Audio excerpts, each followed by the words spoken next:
Price the lord. ದೇವ್ರ ನಾಮಕ್ಕೆ ಸ್ತೋತ್ರವಾಗಲಿ. ಮತ್ತೊಂದು ಆವರ್ತಿ ಸತ್ಯಮಾರ್ಗ ಚಾನಲ್ ವೀಕ್ಷಕರೆಲ್ಲರಿಗೂ ಮತ್ತು ಸತ್ಯಮಾರ್ಗ ಯೂಟ್ಯೂಬ್ ಕಾರ್ಯಕ್ರಮಗಳನ್ನು ವೀಕ್ಷಿಸುತ್ತಿರುವ ನನ್ನ ಎಲ್ಲ ಪ್ರಿಯ ಸಹೋದರಿ ಸಹೋದರರಿಗೂ, ಫೇಸ್ಬುಕ್ ಮೂಲಕ ಮತ್ತು ಈ ಕಾರ್ಯಕ್ರಮಗಳನ್ನು ವೀಕ್ಷಿಸುತ್ತಿರುವ ಎಲ್ಲರಿಗೂ ಕೂಡ ಕರ್ತನಾದ ಯೇಸು ಕ್ರಿಸ್ತನ ನಾಮದಲ್ಲಿ ಶುಭವಾಗಲಿ. ಕಳೆದ ಅನೇಕ ಚರ್ಚಾಂಶಗಳು ನಿಮ್ಮ ಆತ್ಮಿಕ ಜೀವಿತಕ್ಕೆ ಅದು ಆಶೀರ್ವಾದಕರವಾಗಿದೆ ಎಂಬುದಾಗಿ ನಾನು ನಂಬುತ್ತಾ ಇದ್ದೀನಿ. ಈ ಸಮಯದಲ್ಲಿ ಮತ್ತೊಂದು ಅಂಶವನ್ನು ಚರ್ಚೆ ಮಾಡಲಿಕ್ಕೆ ನಿಮ್ಮೊಂದಿಗೆ ಬಂದಿದ್ದೀವಿ. ಈಗಾಗಲೇ ನೀವು ಪೋಸ್ಟರನ್ನು ನೋಡಿದಿರಿ. ಸತ್ಯಮಾರ್ಗದ ಪರಿಶೋಧನಾ ಕಾರ್ಯಕ್ರಮದಲ್ಲಿ ನಾವು ಚರ್ಚಿಸುವಂಥ ಮತ್ತೊಂದು ಅಂಶವೇನೆಂದರೆ, ಪ್ರವಾದಿ ಅಂದರೆ ಯಾರು? ಸತ್ಯವೇದದ ಪ್ರಕಾರ ಹಳೆಯ ಒಡಂಬಡಿಕೆ ಮತ್ತು ಹೊಸ ಒಡಂಬಡಿಕೆ ಈ ಎರಡೂ ಒಡಂಬಡಿಕೆಯಲ್ಲಿ ಪ್ರವಾದಿ ಅಂದರೆ ಯಾರು? ದೇವರ ಚಿತ್ತದಲ್ಲಿ ಇರುವಂತಹ ಪ್ರವಾದಿ ಯಾರು? ಎರಡನೇದು, ಪ್ರವಚನ ಅಂದರೆ ಏನು? ಈ ಅಂಶವನ್ನು ನಾವು ಆರಿಸುವುದಕ್ಕೆ ಪ್ರಮುಖ ಕಾರಣವೇನೆಂದರೆ, ಈ ದಿನಮಾನಗಳಲ್ಲಿ ನಾವು ಅನೇಕ ಕಡೆ ನಾವು ನೋಡ್ತಾ ಇದ್ದೀವಿ. ಅನೇಕರು ಸೇವೆಯ ಹೆಸರಲ್ಲಿ ಪ್ರವಚನಗಳನ್ನು ಹೇಳುವುದು ಮತ್ತು ವಿಶ್ವಾಸಿಗಳ ವೈಯಕ್ತಿಕ ಕುಟುಂಬಗಳಲ್ಲಿ ಹಾಸ್ಯಾಸ್ಪದವಾದ ವಿಷಯಗಳನ್ನು ಪ್ರವಚನ ಮೂಲಕ ಹೇಳುವುದು, ಅದು ಸಭೆಗೆ ಮತ್ತು ಅವರಿಗೆ ಆಧ್ಯಾತ್ಮಿಕವಾದ ಯಾವುದೇ ಒಂದು ಕ್ಷೇಮವೋ ಆಶೀರ್ವಾದಕರವೂ ಇಲ್ಲದಂಥ ಅನೇಕ ವಿಷಯಗಳನ್ನು ನೋಡಿದಂತಹ ನಾವು ಸತ್ಯವೇದದ ಪ್ರಕಾರ ನಿಜವಾದ ಪ್ರವಾದನೆ ಅಂದರೆ ಏನು, ಪ್ರವಾದಿ ಅಂದರೆ ಯಾರು ಎಂಬ ವಿಷಯಗಳನ್ನು ನಾವು ಅರ್ಥ ಮಾಡಿಕೊಳ್ಳೋಕ್ಕೆ ಇವತ್ತು ಮತ್ತೊಂದು ಆವರ್ತಿ ನಾವು ಚರ್ಚೆಯನ್ನು ಪ್ರಾರಂಭ ಮಾಡಿಕೊಳ್ಳೋಣ. ಯಥಾವಿಧಿಯಾಗಿ ಮತ್ತೆ ಇವತ್ತು ಸತ್ಯಮಾರ್ಗದ ಈ ಪ್ಯಾನೆಲ್ನಲ್ಲಿ ಕೆಲವೊಂದು ವಿಷಯಗಳನ್ನು ಹಂಚಿಕೊಳ್ಳೋದಕ್ಕೆ ನಮ್ಮ ಮಧ್ಯದಲ್ಲಿ ಗದಗಲ್ಲಿ ಸೇವೆ ಮಾಡುತ್ತಿರುವಂಥ ಪಾಸ್ಟರ್ ಫ್ರಾನ್ಸಿಸ್ ಕನೆಯವರು ನಮ್ಮೊಟ್ಟಿಗಿದ್ದಾರೆ. ದೇವರ ನಾಮಕ್ಕೆ ಸ್ತೋತ್ರವಾಗಲಿ. Pastor, praise the lord. Praise the lord ರೀ. Thank you. ಇವತ್ತು ನಮ್ಮೊಟ್ಟಿಗೆ ಸೇರಿ ಬಂದಿದ್ದಕ್ಕಾಗಿ ಮತ್ತೊಂದು ಆವರ್ತಿ ನಿಮ್ಮನ್ನು ಆಹ್ವಾನ ಮಾಡ್ತಾ ಇದ್ದೀವಿ. ಕಳೆದ ಒಂದು ಸೀರೀಸಲ್ಲಿ ನಾವು ಕಳೆದ ಒಂದು ಎಪಿಸೋಡಲ್ಲಿ ಒಂದು ಅಂಶದ ಕುರಿತು ನಾವು ಧ್ಯಾನ ಮಾಡಿದ್ದೇವೆ, ವಿಶ್ಲೇಷಣೆ ಮಾಡಿದ್ದೇವೆ. ಅನೇಕರಿಗೆ ಅದು ಆಶೀರ್ವಾದಕರವಾಗಿದೆ ಎಂಬುದಾಗಿ ನಾವು ನಂಬ್ತಾ ಇದ್ದೀವಿ. ಈಗಾಗಲೇ ಅನೇಕರು ಅದರ ಬಗ್ಗೆ ಕಮೆಂಟನ್ನು ಮಾಡಿದ್ದಾರೆ, ಫೋನ್ಸ್ ಮಾಡ್ತಾ ಇದ್ದಾರೆ. ದೇವರಿಗೆ ಸ್ತೋತ್ರ, ಒಳ್ಳೆಯದು. ಈ ಅಂಶದಲ್ಲಿ ಕೂಡ ಸಭೆಯು ಒಂದು ನಿರ್ದಿಷ್ಟವಾದ ಸತ್ಯವನ್ನು ತಿಳಿದುಕೊಳ್ಳುವುದಕ್ಕೆ ಕೆಲವೊಂದು ವಿಷಯಗಳನ್ನು ನಾವು ಚರ್ಚೆ ಮಾಡೋಣ. ಮೊದಲನೇದಾಗಿ, ಇವತ್ತು ನಾವು ಸಭೆಯನ್ನು ನೋಡುವಾಗ ಅಥವಾ ಅನೇಕ ಬಹಿರಂಗ ಕೂಟಗಳನ್ನು ನಾವು ನೋಡುವಾಗ ಪ್ರವಾದಿ ಅಂದರೆ ಒಂದು ಕಮಿಡಿಯನ್ ಥರ ನಮಗೆ ಕಾಣಿಸಲ್ಪಡ್ತಾ ಇದ್ದಾನೆ. ಕಮಿಡಿಯನ್ ಥರ, ಒಂದು ರೀತಿ ಹೇಳಬೇಕಂದ್ರೆ ಮೆಜಿಷಿಯನ್ಸ್ ಮಾಡ್ತಾ ಇರ್ತಾರೆ ನೋಡ್ರಿ. ಆ ರೀತಿಯಲ್ಲಿ ಅವರು ಏನೋ ಒಂದು ಹೊಸದಾಗಿ ಮಾಡಬೇಕು ಎಂಬುದಾಗಿ ಮಾಡುವ ಎಲ್ಲ ಕಾರ್ಯಗಳು ಕೂಡ ಅದು ಕೇವಲ ಗಾರಡಿ ಮಾಡುವಂತಹ ವಿದ್ಯೆಯಾಗಿ ಕಾಣಿಸ್ತಾ ಇದೆ. ಹಾಗಾಗಿ ಸತ್ಯವೇನು? ಅನೇಕ ಜನರು ಕೂಡ ನಗ್ತಾ ಇದ್ದಾರೆ ಕ್ರಿಶ್ಚಿಯಾನಿಟಿಯನ್ನು ನೋಡಿ. ಪ್ರವಾದಿಯ ಹೆಸರಲ್ಲಿ ನಮ್ಮವರು ಮಾಡುವ ಎಲ್ಲ ಕಾರ್ಯಗಳನ್ನು ನೋಡಿ ನಮ್ಮಲ್ಲಿ ಜ್ಯೋತಿಷ್ಯರಿದ್ದಾರೆ, ಜ್ಯೋತಿಷ್ಯ ಹೇಳುವವರು ಮತ್ತು ಸೋದಿ ಹೇಳುವವರು. ತೆಲುಗುದಲ್ಲಿ ಸೋದಿ ಅಂತಾರೆ, ಕನ್ನಡದಲ್ಲಿ ಏನಂತಾರೋ ಗೊತ್ತಿಲ್ಲ ನನಗೆ. ಭವಿಷ್ಯವನ್ನು ಹೇಳುವವರು ಇಂಥವರು ನಮ್ಮಲ್ಲಿ ಇದ್ದಾರೆ, ನಿಮ್ಮಲ್ಲಿ ಇದ್ದಾರೆ ಅನ್ನೋದು ಹಾಸ್ಯಾಸ್ಪದವಾದ ಅನೇಕ ವಿಷಯಗಳು ನಡೀತಾ ಇದೆ. ಹಾಗಾಗಿ ಸತ್ಯವೇದದ ಪ್ರಕಾರ ನಾವೊಂದು ಪರಿಶೋಧನೆಯನ್ನು ಮಾಡೋಣ. ಇವತ್ತು ಆ ಸಮಯವು ನಿಮಗೆ ನಾನು ಕೊಡ್ತಾ ಇದ್ದೇನೆ. ಮೊದಲನೇದಾಗಿ ಪ್ರಶ್ನೆ ಏನಂದರೆ, ಪ್ರವಾದಿ ಅಂದರೆ ಯಾರು ಸತ್ಯವೇದದ ಪ್ರಕಾರ? ಒಂದು ವೇಳೆ ಹಳೆಯ ಒಡಂಬಡಿಕೆ ಆಗಲಿ ಹೊಸ ಒಡಂಬಡಿಕೆ ಆಗಲಿ ಕ್ಲುಪ್ತವಾಗಿ ಅದರ ವಿಷಯದಲ್ಲಿ ನಾವು ಧ್ಯಾನ ಮಾಡಿದ ಮೇಲೆ, ಇನ್ನು ಪ್ರವಾದನೆಯಲ್ಲಿ ಅಥವಾ ಪ್ರವಾದಿಯಲ್ಲಿ ವಿಭಾಗಗಳೇನು ಅವೆಲ್ಲ ಕೂಡ ನಾವು ಧ್ಯಾನ ಮಾಡ್ತಾ ಮುಂದಕ್ಕೆ ಹೋಗೋಣ. ಈ ಸಮಯದಲ್ಲಿ ಪ್ರವಾದಿ ಅಂದರೆ ಯಾರು? ದೇವರ ಪರಿಶುದ್ಧ ನಾಮಕ್ಕೆ ಮಹಿಮೆ ಉಂಟಾಗಲಿ. ತಿರುಗಿ ಇನ್ನೊಂದು ಸರ್ತೆ ಸತ್ಯಮಾರ್ಗ TV ಚಾನೆಲ್ನ ವೀಕ್ಷಕರಿಗೂ, ಫೇಸ್ಬುಕ್ನಲ್ಲಿ ಯೂಟ್ಯೂಬ್ನಲ್ಲಿ ವೀಕ್ಷಣೆ ಮಾಡುತ್ತಿರುವಂಥ ಎಲ್ಲರಿಗೂ ಶಾಲೋಮ್ ಅಲೇಕೇಮ್, ಅಂದರೆ ಕರ್ತನ ಸಮಾಧಾನ ನಿಮ್ಮೊಟ್ಟಿಗೆ ಇರಲಿ. ಪ್ರಿಯರೇ, ಪ್ರವಾದನೆ ಅಥವಾ ಪ್ರವಾದಿ ಅಂದರೆ ಯಾರು ಎಂಬುದಾಗಿ ಇವತ್ತು ಸತ್ಯಮಾರ್ಗ ಚಾನೆಲಿನ ಸಂಸ್ಥಾಪಕರು, ದೇವರ ಸೇವಕರು ಆದಂಥ ಸಾಲ್ಮನ್ ರಾಜ್ ಅವರು ನನಗೆ ಪ್ರಶ್ನೆ ಕೇಳಿದ್ದಾರೆ. ಅದಕ್ಕಿಂತ ಮುಂಚಿತವಾಗಿ ನಾನು ಕೆಲವು ವಿಷಯಗಳನ್ನು ಹೇಳಿ ಮುಂದಕ್ಕೆ ಸಾಗುತ್ತೇನೆ. ನಮ್ಮ ಕೈಯಲ್ಲಿರುವುದು ರೈಟ್ ವರ್ಡ್, ಸರಿಯಾದ ವಾಕ್ಯಗಳಿಂದ ಕೂಡಿದಂಥ ಬೈಬಲ್.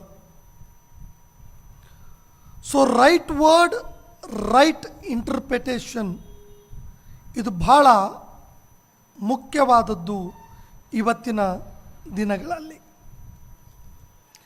ಅದರ ಅರ್ಥ ಕನ್ನಡದಲ್ಲಿ ಸರಿಯಾದ ಪದ, ಸರಿಯಾದ ವ್ಯಾಖ್ಯಾನ, ಸರಿಯಾದ ಪದ, ಸರಿಯಾದ ಅರ್ಥ ಅನುವಾದ, ನಿಜವಾದ ಪದ, ನಿಜವಾದ ವ್ಯಾಖ್ಯಾನ, ಸರಿಯಾದ ಪದ, ಸರಿಯಾದ ಅರ್ಥ, ಯೋಗ್ಯ ಪದ, ಯೋಗ್ಯ ಅರ್ಥ, ತಕ್ಕ ಪದ, ತಕ್ಕ ಅರ್ಥ, ಶುದ್ಧ ಪದ, ಶುದ್ಧ ಅರ್ಥ ಎಂದು ಈ ಇಂಗ್ಲೀಷಿನ ಒಂದೇ ವಾಕ್ಯದ ಅನೇಕ ಕನ್ನಡದಲ್ಲಿ ಅರ್ಥಗಳು ಕೊಡ್ತಾ ಇದ್ದೇವೆ. ಇವೆಲ್ಲ ನಾನು ತಮ್ಮ ಹತ್ರ ಪ್ರಸ್ತಾಪ ಮಾಡಿದ ವಿಷಯಗಳ ಅಭಾವದಿಂದ ಎಲ್ಲೇ ಕ್ರೈಸ್ತ ಸಭೆಗಳು ತಪ್ಪಾದ ದಾರಿಯಲ್ಲಿ ನಡೀತಾ ಇದ್ದಾವೆ ಅನ್ನೋ ಒಂದು ಸತ್ಯವಾದ ಕಹಿಯಾದ ಸಂಗತಿ. ಪ್ರವಾದಿ ಅಂದರೆ ಆ್ಯಕ್ಚುಲಿ ಮೂಲ ಭಾಷೆದ ಅರ್ಥ ದೇವರ ಬಾಯಿ. ಪ್ರವಾದಿ ಅಂದರೆ ದೇವರ ಬಾಯಿ ಆಗಿ ಕೆಲಸ ಮಾಡುವ ವ್ಯಕ್ತಿನೇ ಪ್ರವಾದಿ ಆಗಿ ಇರುತ್ತಾನೆ. ದೇವರಿಂದ ತನ್ನ ಬಾಯಾಗಿ ನೇಮಿಸಲ್ಪಟ್ಟವನೇ ಪ್ರವಾದಿಯಾಗಿ ಇರುತ್ತಾನೆ. ಅಪಾಯಿಂಟೆಡ್ ಫ್ರಮ್ ಗಾಡ್, ದೇವರಿಂದ ನೇಮಿಸಲ್ಪಟ್ಟವನು ದೇವರ ಬಾಯಾಗಿರ್ತಾನೆ. ಆತನೇ ಪ್ರವಾದಿ ಆಗಿರ್ತಾನೆ. ಪ್ರೈಸ್ ದಿ ಲಾರ್ಡ್, ದೇವರಿಗೆ ಸ್ತೋತ್ರ. ಪ್ರವಾದಿ ಎಂದರೆ ದೇವರ ಬಾಯಿ, ಅದು ಮೊದಲನೇದು. ಈ ಪ್ರವಾದಿಯು ಹಳೆ ಒಡಂಬಡಿಕೆಯಲ್ಲಿ ಯಾವ ರೀತಿಯ ಪ್ರವಾದನೆಗಳನ್ನು ಹೇಳುತ್ತಿರುವುದು ಅದನ್ನು ಕೂಡ ನಾವು ಒಂದು ಸಲ ನೋಡಿಕೊಳ್ಳೋಣ. ವಾಕ್ಯದ ಪ್ರಕಾರ ದೇವರ ಬಾಯಿ ಅಂದರೆ ದೇವರು ಏನು ನುಡಿಯುತ್ತಾನೋ, ಏನು ಮಾತನಾಡುತ್ತಾನೋ ಜನರಿಗೆ ಅದನ್ನು ತಿಳಿಸುವುದು. ಜನರಿಗೆ ಮತ್ತು ದೇವರಿಗೆ ಮಧ್ಯವರ್ತಿಯಾಗಿ ದೇವರ ಬಾಯಿ ಅಂದರೆ ಆತನು ಹೀಗೆ ಹೇಳುತ್ತಾ ಇದ್ದಾನೆ ಅನ್ನೋ ವಿಷಯವನ್ನು ಹೇಳುವುದು ಅಷ್ಟೇ. ದೇವರ ಬಾಯಿ ಅಂದರೆ ತಾನೇ ದೇವರಾಗಿ ಮಾತನಾಡೋದಲ್ಲ. ದೇವರ ಒಂದು ವಿಷಯವನ್ನು ಈ ಪ್ರವಾದೊಟ್ಟಿಗೆ ಹೇಳ್ತಾನೆ, ಈ ಪ್ರವಾದಿ ಜನರೊಟ್ಟಿಗೆ ಹೇಳ್ತಾನೆ. ಅದು ಎಂಥ ಪ್ರವಾದಿಗಳಾಗಿ, ಎಂಥ ಪ್ರವಾದನೆಗಳಾಗಿ ಇದೆ. ಹಳೆ ಒಡಂಬಡಿಕೆಯಲ್ಲಿ ಪ್ರವಾದಿಯು ಯಾವ ರೀತಿ ಪ್ರವಾದನೆಗಳನ್ನು ಹೇಳುತ್ತಾ ಇದ್ದಾನೆ ಎಂಬ ವಿಷಯಗಳನ್ನು ಕೂಡ ನಾವು ಒಂದು ಸಲ ತಿಳಿದುಕೊಳ್ಳೋದಕ್ಕೆ ಪ್ರಯತ್ನ ಮಾಡೋಣ. ಎಜೆಕೆಲ್ ಪುಸ್ತಕದಲ್ಲಿ 3ನೇ ಅಧ್ಯಾಯದಲ್ಲಿ 17ನೇ ವಚನದಲ್ಲಿ, ನರಪುತ್ರನೇ, ನಾನು ನಿನ್ನನ್ನು ಇಸ್ರಾಯೇಲರ ವಂಶದವರ ಮೇಲೆ ಕಾವಲುಗಾರನಾಗಿ ನೇಮಿಸಿದ್ದೇನೆ. ಹೀಗಿರಲು ನನ್ನ ಬಾಯಿಂದ ಹೊರಡುವ ಮಾತನ್ನು ಕೇಳಿ ನನ್ನ ಪರವಾಗಿ ಅವರನ್ನು ಎಚ್ಚರಿಸು. ಹಳೆ ಒಡಂಬಡಿಕೆಯಲ್ಲಿ ದೇವರು ಆಗಿನ ಪ್ರವಾದಿ ಆಗಿ ಯಾರನ್ನು ನೇಮಿಸಿದ್ದಾರೆ ಅವ್ರಿಗೆ ಫಸ್ಟು ಕಂಡೀಷನ್ ಮಾಡೋದು ಏನು ಅನ್ನೋದಿಲ್ಲ ನಿಮಗೆ ಸ್ಪಷ್ಟವಾಗಿ ಪಾಸ್ಟರ್ ಅವರೇ ಕಾಣ್ತಾ ಇದೆ. ದೇವರ ಬಾಯಿಂದ ಹೊರಡುವ ಮಾತನ್ನು ಆ ಪ್ರವಾದಿ ಕೇಳಬೇಕು. ಎರಡನೇದು, ದೇವರ ಪರವಾಗಿ ಅವರನ್ನು ಎಚ್ಚರಿಸಬೇಕು. ಅಂದರೆ ದೇವರಿಂದ ಬರುವಂಥ ಪ್ರತಿಯೊಂದು ಮಾತುಗಳನ್ನು ಕೇಳಿ ಪ್ರಜೆಗಳಿಗೆ ದೇವರ ಮಾತುಗಳನ್ನು ತಿಳಿಸುವನೇ ಹಳೆ ಒಡಂಬಡಿಕೆಯಲ್ಲಿ ಪ್ರವಾದಿಯಾಗಿರ್ತಾನೆ. ಆ ಪ್ರವಾದಿ ಹೇಗಿರ್ತಾನಪ್ಪ ಅಂತಂದ್ರೆ ದೇವರು ಹೇಳಿದ ಕೇಳಿ ಹೇಳುವಂಥ ವ್ಯಕ್ತಿ ಹಿಂದೆ ಪಾಸ್ಟ್ ಥಿಂಗ್ಸ್ ನಡೆದದ್ದನ್ನು ಹೇಳುವನಾಗಿರಬೇಕು, ಪ್ರೆಸೆಂಟ್ ನಡೆಯುವುದನ್ನು ಕೂಡ ಹೇಳುವನಾಗಿರಬೇಕು, ಫ್ಯೂಚರ್ ಕೂಡ ನಡೆದದನ್ನು ಹೇಳುವನು ಆಗಿರಬೇಕು. ಒಂದು ಪ್ರವಾದಿಯಲ್ಲಿ, ದೇವರಿಂದ ನೇಮಿಸಲ್ಪಟ್ಟಂಥ ಪ್ರವಾದಿಯಲ್ಲಿ, ದೇವರ ಬಾಯಾಗಿ ಕೆಲಸ ಮಾಡುವಂಥ ಪ್ರವಾದಿಯಲ್ಲಿ ಈ 3 ಗುಣಲಕ್ಷಣಗಳು ಎದ್ದು ಕಾಣ್ತವೆ: ಪಾಸ್ಟ್, ಪ್ರೆಸೆಂಟ್ ಆ್ಯಂಡ್ ಫ್ಯೂಚರ್. ಪೂರ್ವದಲ್ಲಿ ನಡೆದದ್ದು, ಈಗ ನಡೀತಾ ಇರುವುದು, ಭವಿಷ್ಯದಲ್ಲಿ ನಡೆಯೋದನ್ನು, ದೇವರು ಹೇಳಿದ್ದನ್ನು ಹೇಳುವನೇ ಪ್ರವಾದಿ ಎಂದು ಬೈಬಲಿನ ಪ್ರಕಾರ ಸ್ಪಷ್ಟವಾಗಿ ನಮಗೆ ಕಾಣ್ತಾ ಇದೆ. ಆಮೆನ್. Yes, correct. ಸಂಪೂರ್ಣವಾಗಿ ನಾನು ಏಕೀಭವಿಸ್ತಾ ಇದ್ದೀನಿ. ನಿಜವಾಗ್ಲೂ ಮೋಶೆ ಆದಿಕಾಂಡದಲ್ಲಿ ಏನಾಯಿತು ಮೋಶೆಗೆ ಗೊತ್ತಿಲ್ಲ, ಯಾಕಂದರೆ ಮೋಶೆ ಅವಾಗ ಹುಟ್ಟಲಿಲ್ಲ. ಆದಿಕಾಂಡದಲ್ಲಿ ಭೂಮಿ ಆಕಾಶಗಳ ಸೃಷ್ಟಿದ ಪ್ರಾರಂಭದಿಂದ ಆತನು 5 ಪಂಚಕಾಂಡಗಳನ್ನು ಚರಿತ್ರೆಗಾರರು ಹೇಳ್ತಾರೆ ಮತ್ತು ಬೈಬಲ್ ಪಂಡಿತರು ಹೇಳ್ತಾರೆ. ಪಂಚಕಾಂಡಗಳನ್ನು ಮೋಶೆ ಬರೆದಿದ್ದಾನೆ. ಹೇಗೆ ಬರೆದಿದ್ದಾನೆ ಅಂದರೆ ಆತೇನು ನೋಡಿಲ್ಲ. ಮತ್ತು ಯಾರು ಹೇಳಿದರು ಅಂದರೆ ದೇವರೇ ಅವರಿಗೆಲ್ಲವನ್ನು ಕೂಡ ಹೇಳುವಾಗ ಅದನ್ನು ಅನುಭವಿಸಿ ಅವೆಲ್ಲವನ್ನು ಕೂಡ ಒಂದು ಪ್ರವಾದಿಯಾಗಿ ಬರೆದಿದ್ದಾನೆ. ಮೊದಲನೇದು. ಎರಡನೇದು, ಪಾಸ್ಟರ್ ಹೇಳಿದರು, ಹಳೆಯದು ನಡೆದೋದಂಥ ಸಂಘಟನೆಗಳೆಲ್ಲ ಕೂಡ ಹೇಳುವಂಥದ್ದು, ಸ್ಪಷ್ಟವಾಗಿ ಹೇಳುವಂಥದ್ದು, ಸತ್ಯವಾಗಿ ಹೇಳುವಂಥದ್ದು, ಅದರಲ್ಲಿ ಯಾವ ಸುಳ್ಳು ಹೇಳುವುದಿಲ್ಲ. ಎರಡನೇದು, ನೆಕ್ಸ್ಟ್ ಇನ್ನೊಂದು 5 ನಿಮಿಷದಲ್ಲಿ ಏನು ನಡೆಯುತ್ತೋ ಅದನ್ನು ಹೇಳುವಂಥದ್ದು, ಅದು ದೇವರ ಕೃಪೆ ಅಂತ ಅನೇಕ ಸಾಕ್ಷಿಗಳು ಸತ್ಯವೇದದಲ್ಲಿದೆ. ಇವತ್ತು ಸೇವಕರು ನಾನು ದೇವರ ಚಿತ್ತವಾದರೆ ನಿಮ್ಮ ಮುಂದೆ ಹಂಚಿಕೊಳ್ತೇವೆ. ಮೂರನೇದಾಗಿ, ನಾಳೆ ಏನು ನಡೆಯುತ್ತೆ ಅಂದರೆ, ಫಾರ್ ಎಕ್ಸಾಂಪಲ್ ನೀವು ಪ್ರವಾದಿಗಳ ಪುಸ್ತಕಗಳು ನೋಡುವಾಗ ಯೇಸು ಸ್ವಾಮಿ ಬಗ್ಗೆ ಅವರೆಲ್ಲ ಕೂಡ ಪ್ರವಚನಗಳನ್ನು ಬರೆದಿದ್ದರು, ಅವೆಲ್ಲ ಕೂಡ ನೆರವೇರಿದವು. ಯೋಹಾನನು ಪ್ರಕಟಣೆ ಗ್ರಂಥವನ್ನು ಬರಿತಾ ಇದ್ದಾನೆ, ನಾಳೆ ಏನು ನಡೆಯುತ್ತೆ ಎಂಬುದಾಗಿ. ಅವೆಲ್ಲ ಕೂಡ ಮುಂದೆ ನಡೆಯುವಂಥ ಪ್ರವಚನಗಳಾಗಿದೆ. ಹಾಗಾಗಿ ಭೂತಕಾಲ, ವರ್ತಮಾನ ಕಾಲ ಮತ್ತು ಭವಿಷ್ಯ ಕಾಲಕ್ಕೆ ಸಂಬಂಧಪಟ್ಟ ಎಲ್ಲ ವಿಷಯಗಳನ್ನು ಸತ್ಯದೋಪಾದಿಯಲ್ಲಿ ದೇವರ ಮೂಲಕ ತಿಳಿದುಕೊಂಡು ಹೇಳುವಂಥದ್ದೇ ಪ್ರವಚನವಾಗಿದೆ ಅನ್ನೋದು ಮೊದಲನೇದು. ಈಗ ಮೂರನೇ ಪ್ರಶ್ನೆ ಏನೆಂದರೆ, ಈ ಪ್ರವಾದನೆಯು ವ್ಯಕ್ತಿಗತವಾಗಿ ಇರಬಹುದಾ ಅಥವಾ ಅದು ದೇವರ ಒಂದು ಪ್ರಣಾಳಿಕೆಯಲ್ಲಿ ಕ್ರಿಸ್ತನಿಗೆ ಅಂಟುಕೊಂಡಿರುವಂಥ ಸಂಗತಿಗಳಿಗಾಗಿ ಇರಬಹುದಾ? ಈ ವಿಷಯವನ್ನು ಕೂಡ ಧ್ಯಾನ ಮಾಡೋಣ. ಯಾಕಂದರೆ ಇವತ್ತು ಅನೇಕ ಪ್ರವಾದಿಗಳು ಏನೇನು ಅವ್ರಿಗೆ ಏನು ತಲೆಯಲ್ಲಿ ಬರುತ್ತೋ ಅದೆಲ್ಲ ಹೇಳ್ತಾ ಇದ್ದಾರೆ. ತುಂಬ ಹಾಸ್ಯಾಸ್ಪದವಾಗಿ ಅನೇಕರು ಅವಹೇಳನ ಮಾಡುವ ರೀತಿಯಲ್ಲಿ ಕಾಣ್ತಾ ಇದೆ. ಹಾಗಾಗಿ ಈ ಭೂತಕಾಲ ಮತ್ತು ವರ್ತಮಾನ ಕಾಲ, ಭವಿಷ್ಯ ಕಾಲಕ್ಕೆ ಸಂಬಂಧಪಟ್ಟ ಪ್ರವಚನಗಳು ಅದು ಕ್ರಿಸ್ತನ ಪ್ರಣಾಳಿಕೆಗೆ ಅಂಟುಕೊಂಡಿರ್ತಾವ, ಕ್ರಿಸ್ತನಿಗೆ ಅಂಟುಕೊಂಡಿರ್ತಾವ, ಅಥವಾ ಅದಕ್ಕೆ ಹೊರಗಡೆ ಇದ್ದು ಆ ರೀತಿಯಲ್ಲಿ ಕೂಡ ಪ್ರವಚನಗಳು ಇರ್ತಾವ? ಅದನ್ನು ಕೂಡ ನಾವು ಧ್ಯಾನ ಮಾಡಿಕೊಳ್ಳೋಣ. ಪ್ರವಾದನೆ ಅನ್ನೋದು ಬಹಳ ಗೊಂದಲದಿಂದ ಕೂಡಿದಂಥ ಸಬ್ಜೆಕ್ಟ್ ಇವತ್ತಿನ ದಿನಗಳಲ್ಲಿ. ಆದರೆ ನಾನು ನಿಮಗೆ ಹೇಳಲಿಕ್ಕೆ ಬಯಸುವುದೇನೆಂದರೆ, ಪ್ರತಿಯೊಂದು ಪ್ರವಾದನೆ ಬೈಬಲ್ ಸುತ್ತಲೂ ಸುತ್ತುಕೊಂಡಿರ್ತವೆ. ದ ಎವ್ರಿ ಒನ್ ಪ್ರೊಫೆಸೈ, ಪ್ರತಿಯೊಂದು ಪ್ರವಾದನೆ ಈ ಬೈಬಲ್ ಸುತ್ತುಕೊಂಡು ಇರ್ತಾವೆ. ಎರಡನೇದು, ಪ್ರತಿಯೊಂದು ಪ್ರವಾದನೆಗಳು ಕ್ರಿಸ್ತನನ್ನು ಕೇಂದ್ರವಾಗಿ ಇಟ್ಟುಕೊಂಡು ಸುತ್ತುಕೊಂಡು ಇರ್ತವೆ. ನಿಮಗೆ ಅರ್ಥ ಆಗುವಂತೆ ಸೋಲಾರ್ ಸಿಸ್ಟಮ್, ಭೂಮಿ ಮತ್ತು ಎಲ್ಲ ಗ್ರಹಗಳು ಹೇಗೆ ಸೂರ್ಯನ ಸುತ್ತಲೂ ಸುತ್ತುತ್ತಾವೋ ಹಾಗೆ ಬೈಬಲ್ ಸುತ್ತಲೂ ಪ್ರತಿಯೊಂದು ಪ್ರವಾದನೆ ಸುತ್ತುತ್ತವೆ. ಯೇಸು ಕ್ರಿಸ್ತನ ಸುತ್ತಲೇ ಸುತ್ತುತ್ತವೆ.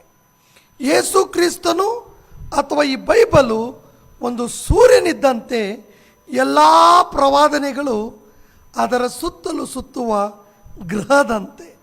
ಅವು ಸುತ್ತಾನೆ, ಪ್ಲ್ಯಾನೆಟ್ಸ್ ಇದ್ದಂಗೆ ಅವು ಸುತ್ತಾನೆ ಇರಬೇಕು. Without Bible, without Christ, that is not prophecy.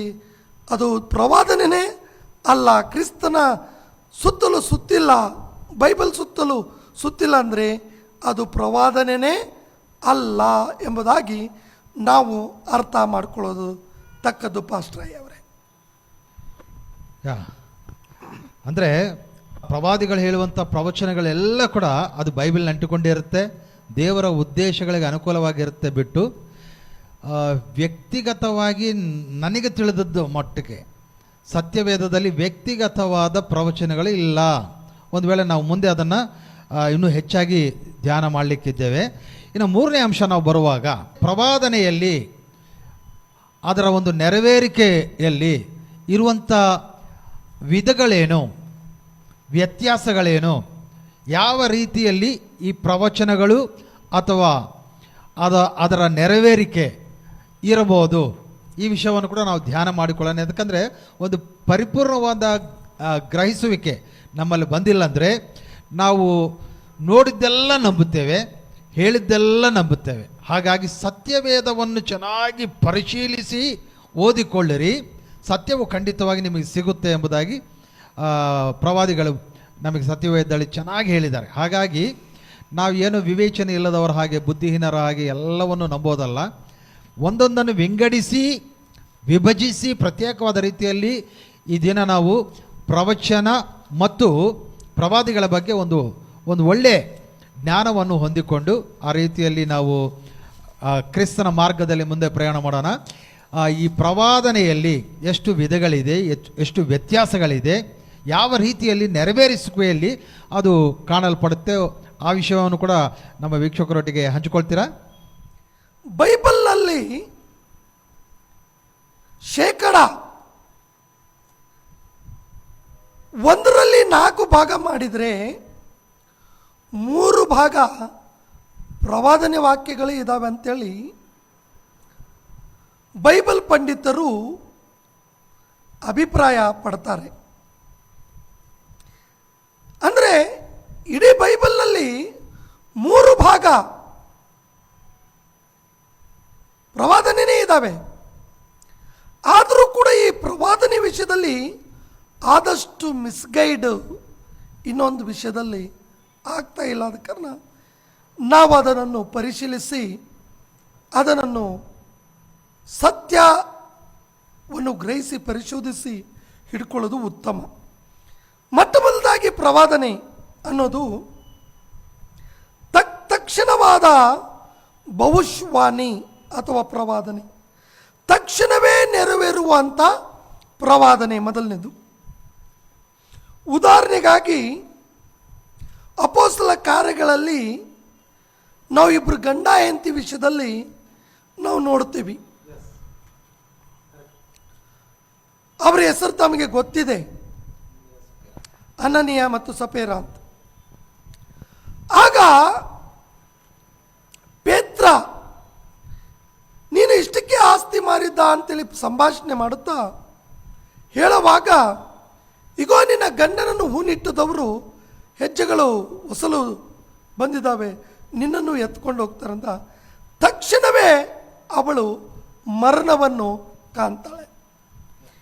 ಇಂಥ ಅನೇಕ ಪ್ರವಾದನೆಗಳು ತಕ್ಷಣವೇ ನೆರವೇರಿದ ಪ್ರವಾದನೆಗಳು ಬೈಬಲ್ನಲ್ಲಿ ಇದ್ದಾವೆ. ನಿಮಗೆ ಒಂದು ಪ್ರವಾದಿ ಅಂತೇಳಿ ನಿಮ್ಮ ಹತ್ರ ಹೇಳುವಂಥ ವ್ಯಕ್ತಿ ತಕ್ಷಣವಾದ ಪ್ರವಾದನೆ ಹೇಳ್ತಾ ಇದ್ದಾನೋ ಅಥವಾ ಯಾವುದೋ ಅನ್ನೋ ಪ್ರಶ್ನೆ ನೀವು ಇಟ್ಟುಕೊಂಡು ನೀವು ಪರಿಶೀಲಿಸಿ ಅದನ್ನು ಗಟ್ಟಾಗಿ ಹಿಡಿಯೋದು ವಿಶ್ವಾಸಿಗಳಾದಂಥ ನಿಮ್ಮ ಕರ್ತವ್ಯ. ಎರಡನೆಯದು, ಹೀಗೆ ಅನೇಕ ವಚನಗಳು ನಾನು ತಕ್ಷಣ ನಡೆದದನ್ನು ನಿಮಗೆ ನಾನು ತೋರಿಸಬಹುದು. ಎರಡನೇದು, ಸ್ವಲ್ಪ ಕಾಲದ ಭವಿಷ್ಯವಾಣಿ, ಕೆಲವು ಗಂಟೆಯ ನಂತರ ನಡೆಯುವಂಥ ಭವಿಷ್ಯವಾಣಿ ಕೂಡ ಬೈಬಲ್ನಲ್ಲಿ ಇದ್ದಾವೆ. ಉದಾಹರಣೆಗಾಗಿ ಬೈಬಲ್ನಲ್ಲಿ ನಾನು ತೆಗೆದುಕೊಂಡು ಹೇಳೋದಾದರೆ, ಪೇತ್ರನ ವಿಷಯದಲ್ಲಿ, ಪೇತ್ರನ ವಿಷಯದಲ್ಲಿ ಮತ್ತು ತನ್ನೊಟ್ಟಿಗಿದ್ದಂಥ ಶಿಷ್ಯರ ವಿಷಯದಲ್ಲಿ ಯೇಸು ಕ್ರಿಸ್ತರು ಹೇಳ್ತಾರೆ, ನನ್ನ ವಿಷಯವಾಗಿ ನೀವು ನನಗೆ ಇವರು ಯಾರು ಗೊತ್ತೇ ಇಲ್ಲ ಅಂತ ಹೇಳ್ತೀರಿ, ನೀವೆಲ್ಲರೂ ಚದರಿ ಹೋಗ್ತೀರಿ ಅಂತ ಹೇಳ್ತಾ ಬರುವಾಗ ಪೇತ್ರನಿಗೆ ಹೇಳ್ತಾರೆ, ನೀನು ಇವತ್ತು ಕೋಳಿ ಕೂಗೋದಕ್ಕಿಂತ ಮುಂಚಿತವಾಗಿ ನನ್ನನ್ನು ಅರಿಯನೆಂದು ನೀನು ಹೇಳ್ತೀಯ ಅಂತ. ಅದು ನಡೆದಂಥ ಕೆಲವು ಗಂಟೆ ಕಾಲ, ಅಂದರೆ ಹೆಚ್ಚು ಕಡಿಮೆ 12 ತಾಸು ಒಳಗಡೆ ನಡೆದಂಥ ಘಟನೆ ಇದು. ಪಾಸ್ಕದ ಊಟ ರಾತ್ರಿ ಅಂದರೆ ಸಾಯಂಕಾಲ 6 ಗಂಟೆಯ ನಂತರ ಪ್ರಾರಂಭ ಆಗುತ್ತೆ. ತದನಂತರ ಮುಂಜಾನೆ 6 ಗಂಟೆಗೆ ಕ್ರಿಸ್ತನಿಗೆ ಶಿಲುಬೆಗೆ ಹಾಕ್ತಾರೆ. ಅಂದರೆ ಸಾಯಂಕಾಲ 6 ಗಂಟೆಯಿಂದ ಬೆಳಗ್ಗೆ 6 ಗಂಟೆ ಒಳಗಡೆ ಯೇಸು ಕ್ರಿಸ್ತರು ಪೇತ್ರನಿಗೆ ಹೇಳಿದಂಥ ಪ್ರವಾದನೆ ನಡೆದಿದೆ. ಇದು ಸ್ವಲ್ಪ ಕಾಲದ ಪ್ರವಾದನೆ. ಹಾಗಾಗಿ ಒಂದು ಪ್ರವಾದಿ ತಮಗೆ ಯಾವ ಪ್ರವಾದನೆ ಹೇಳ್ತಾ ಇದ್ದಾನೆ ಅನ್ನೋದು ಕೂಡ ಮುಖ್ಯವಾಗಿ ಇರುತ್ತೆ. ತಕ್ಷಣ ಪ್ರವಾದನೆನ, ಸ್ವಲ್ಪ ಕಾಲವಾದ ಪ್ರವಾದನೆನ ಅನ್ನೋದು ಕೂಡ ನಾವು ಗಮನದಲ್ಲಿ ಇಟ್ಕೋಬೇಕು. ಈ ಎರಡಾದವು. ಇನ್ನು ಮುಂದೆ ಈ ಪ್ರಶ್ನೆಗೆ ತಮಗೆ ಉತ್ತರ ಕೊಡ್ತಾ ಹೋಗ್ತೇನೆ. ಕೆಲವು ಭವಿಷ್ಯವಾಣಿಗಳು ವರ್ಷದ ನಂತರ, ಅಂದರೆ ತಿಂಗಳುಗಳ ನಂತರ ಕೂಡ ನಡೆದಂಥ ಭವಿಷ್ಯವಾಣಿಗಳು ಇದ್ದಾವೆ. ಇದೇ ಕಾಲದಲ್ಲಿ ನಾನು ಬರುವಾಗ ನಿನಗೆ ಒಂದು ಗಂಡು ಮಗನು ಇರ್ತಾನೆ ಅಂತೇಳಿ ದೇವದೂತರು ಅಥವಾ 3 ಪುರುಷರು ಅಥವಾ ದೇವರು ಅಬ್ರಹಾಮನ ಕುಟುಂಬಕ್ಕೆ ಬಂದು ಸಂಧಿಸುವಾಗ ಹೇಳಿದ್ದಾರೆ. ಅದನ್ನು 1 ವರ್ಷದ ನಂತರ ಅವರ ಜೀವಿತದಲ್ಲಿ ಕಾಣ್ತಾರೆ. ತಕ್ಷಣ ನಡೆದಿದ್ದ ಪ್ರವಾದನೆ ಇದ್ದಾವೆ, ಸ್ವಲ್ಪ ಗಂಟೆಗಳ ಕಾಲದ ನಂತರ ನಡೆದಿದ್ದಾವೆ, ಸ್ವಲ್ಪ ತಿಂಗಳುಗಳ ನಡೆದ ನಂತರ ಕೂಡ ನಡೆದಂಥ ಪ್ರವಾದನೆಗಳು ಕೂಡ ಇದ್ದಾವೆ. ಹಾಗಾಗಿ ನಿಮಗೊಂದು ಪ್ರವಾದಿ, ಒಂದು ಸ್ತ್ರೀ ಪ್ರೆಗ್ನೆನ್ಸಿ ಇದ್ದಾಗ ಪ್ರವಾದನೆ, ನಾನು ನೋಡ್ತಾ ಇದ್ದೀನಿ ನಿನ್ನ ಹೊಟ್ಟೆಯಲ್ಲಿ ಗಂಡು ಮಗ ಆಗ್ತಾನೆ ಅಂತ ಹೇಳಿದ ಮೇಲೆ ಆ ಪ್ರೆಗ್ನೆನ್ಸಿ ಇರುವ ಭ್ರೂಣೆ ಗಂಡು ಮಗು ಆಗಿ ಹುಟ್ಟಬೇಕು ವಿನ ಕಾಲಾಂತರದಲ್ಲಿ ಆಗುವುದು ಅದು ಪ್ರವಾದನೆ ಅಲ್ಲ. ಇವತ್ತಿನ ಕಾಲದಲ್ಲಿ ಅದೇನೋ ತಾವು ಹೇಳಿದ್ರಿ, ಸೋದಿ ಹೇಳೋದು ಏನೋ ನನಗೆ ಗೊತ್ತಿಲ್ಲ, ಅದು ತೆಲುಗು ಶಬ್ದ ನಿಮ್ಮದು ಗೊತ್ತಿಲ್ಲ ನನಗೆ. ಆದರೆ ಇಂಥ ಒಂದು ಹೇಳಿತನದ ಗೇಲಿತನದ ಮಾತುಗಳನ್ನಾಡುವಂಥ ಪಾಸ್ಟರ್ಗಳು ಇವತ್ತು ಇದ್ದಾರೆ.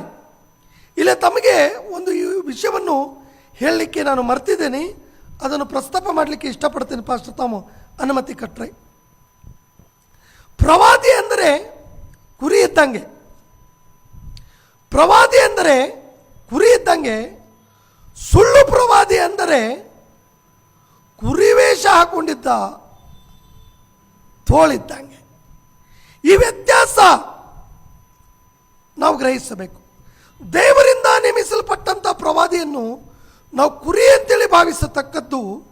ದೇವರಿಂದ ನೇಮಿಸಲು ಯಾರು ಪಟ್ಟಿಲ್ವೋ ಅವರು ಕುರಿವೇಷ ಹಾಕೊಂಡಿದ್ದಂಥ ತೋಳುಗಳು ಆಗಿರ್ತಾರೆ. ಈ ತೋಳುಗಳೇ ಈ ರೀತಿಯಾಗಿ ಹೇಳೋದು. ಯಾವ ರೀತಿಯಾಗಿ ಅಂದರೆ, ನಿನಗೆ ಗಂಡು ಮಗು ಆಗ್ತದೆ, ನಾನು ನೋಡ್ತಾ ಇದ್ದೀನಿ ಅಂತ ಹೇಳ್ತಾರೆ. ಬರೋ ವರ್ಷ ಅದು ಗಂಡು ಮಗು ಆಗಿಲ್ಲ ಅಂದರೆ ನಾನು ಹೇಳಿದ್ದು ಆಗ್ತಾನಂತೇಳಿ ಸ್ವಲ್ಪ ದಿವಸ ಪ್ರಾರ್ಥನೆ ಮಾಡು, ಸೆಕೆಂಡ್ ಟ್ರೈ ಮಾಡು ಮತ್ತು ದೈಹಿಕ ಸಂಬಂಧ ಇಟ್ಕೋ, ಗಂಡು ಮಗು ಆಗ್ತದಂತೇಳಿ ಹೇಳ್ತಾರೆ. ನಮ್ಮ ಗದಗ ಜಿಲ್ಲೆಯಲ್ಲಿ ಈ ರೀತಿಯಾಗಿ ಒಂದು ಪಾಸ್ಟ್ರಿಗೆ ಹೇಳಿದರು. ಹೊಟ್ಟೆಲೇ ಇದ್ದಾಗ ಅವರು ಟ್ರೈ ಮಾಡಿ 3 ಹೆಣ್ಣು ಪಡೆದ್ರು. ಲಾಸ್ಟ್ಗೆ ಈಗ ಆಪರೇಷನ್ ಮಾಡಿದ್ದಾರೆ. ಆ ಪ್ರವಾದನೂ ನಡೆದಿರಲಿಲ್ಲ, ಈ ಪ್ರವಾದನೆ ಇದರಲ್ಲಿ ಇದಾಗಿಲ್ಲ. ಅಷ್ಟಕ್ಕೂ ಅಂಥ ಸಮಯದಲ್ಲಿ ಅನ್ನೋದೇನೆಂದರೆ, ನೀವು ನಂಬಿಕೆಯಿಂದ ಆ ಪ್ರವಾದನೆ ಸ್ವೀಕಾರ ಮಾಡಿಲ್ಲ ಅಂಥೇಳಿ ಕುರಿವೇಷದಲ್ಲಿ ಇರುವಂಥ ಈ ತೋಳೆಂಬ ಪ್ರವಾದಿಗಳು ಹೇಳ್ತಾರೆ ವಿನ ನಿಜವಾದ ಪ್ರವಾದಿಗಳು ಹೇಳೋದಿಲ್ಲ. ಹಾಗಾಗಿ ಯಾವ ಪ್ರವಾದನೆ ಆ ಪ್ರವಾದಿ ಹೇಳಾಗ್ತಾರೆ ಅನ್ನೋದು ಇದು ಮುಖ್ಯವಾದದ್ದು. ತಿಂಗಳುಗಳು. ತದನಂತರ ಇನ್ನೂ ಕೆಲವು ಕೂಡ ಬರ್ತಾವೆ. ಯಾವುದಪ್ಪ ಅಂತಂದರೆ ದೀರ್ಘಕಾಲದ ಭವಿಷ್ಯವಾಣಿ. ದೀರ್ಘಕಾಲ ಅಂದರೆ ವರ್ಷಗಳು ಗತಿಸಿ ಹೋಗುವಂಥ ಭವಿಷ್ಯವಾಣಿಗಳು.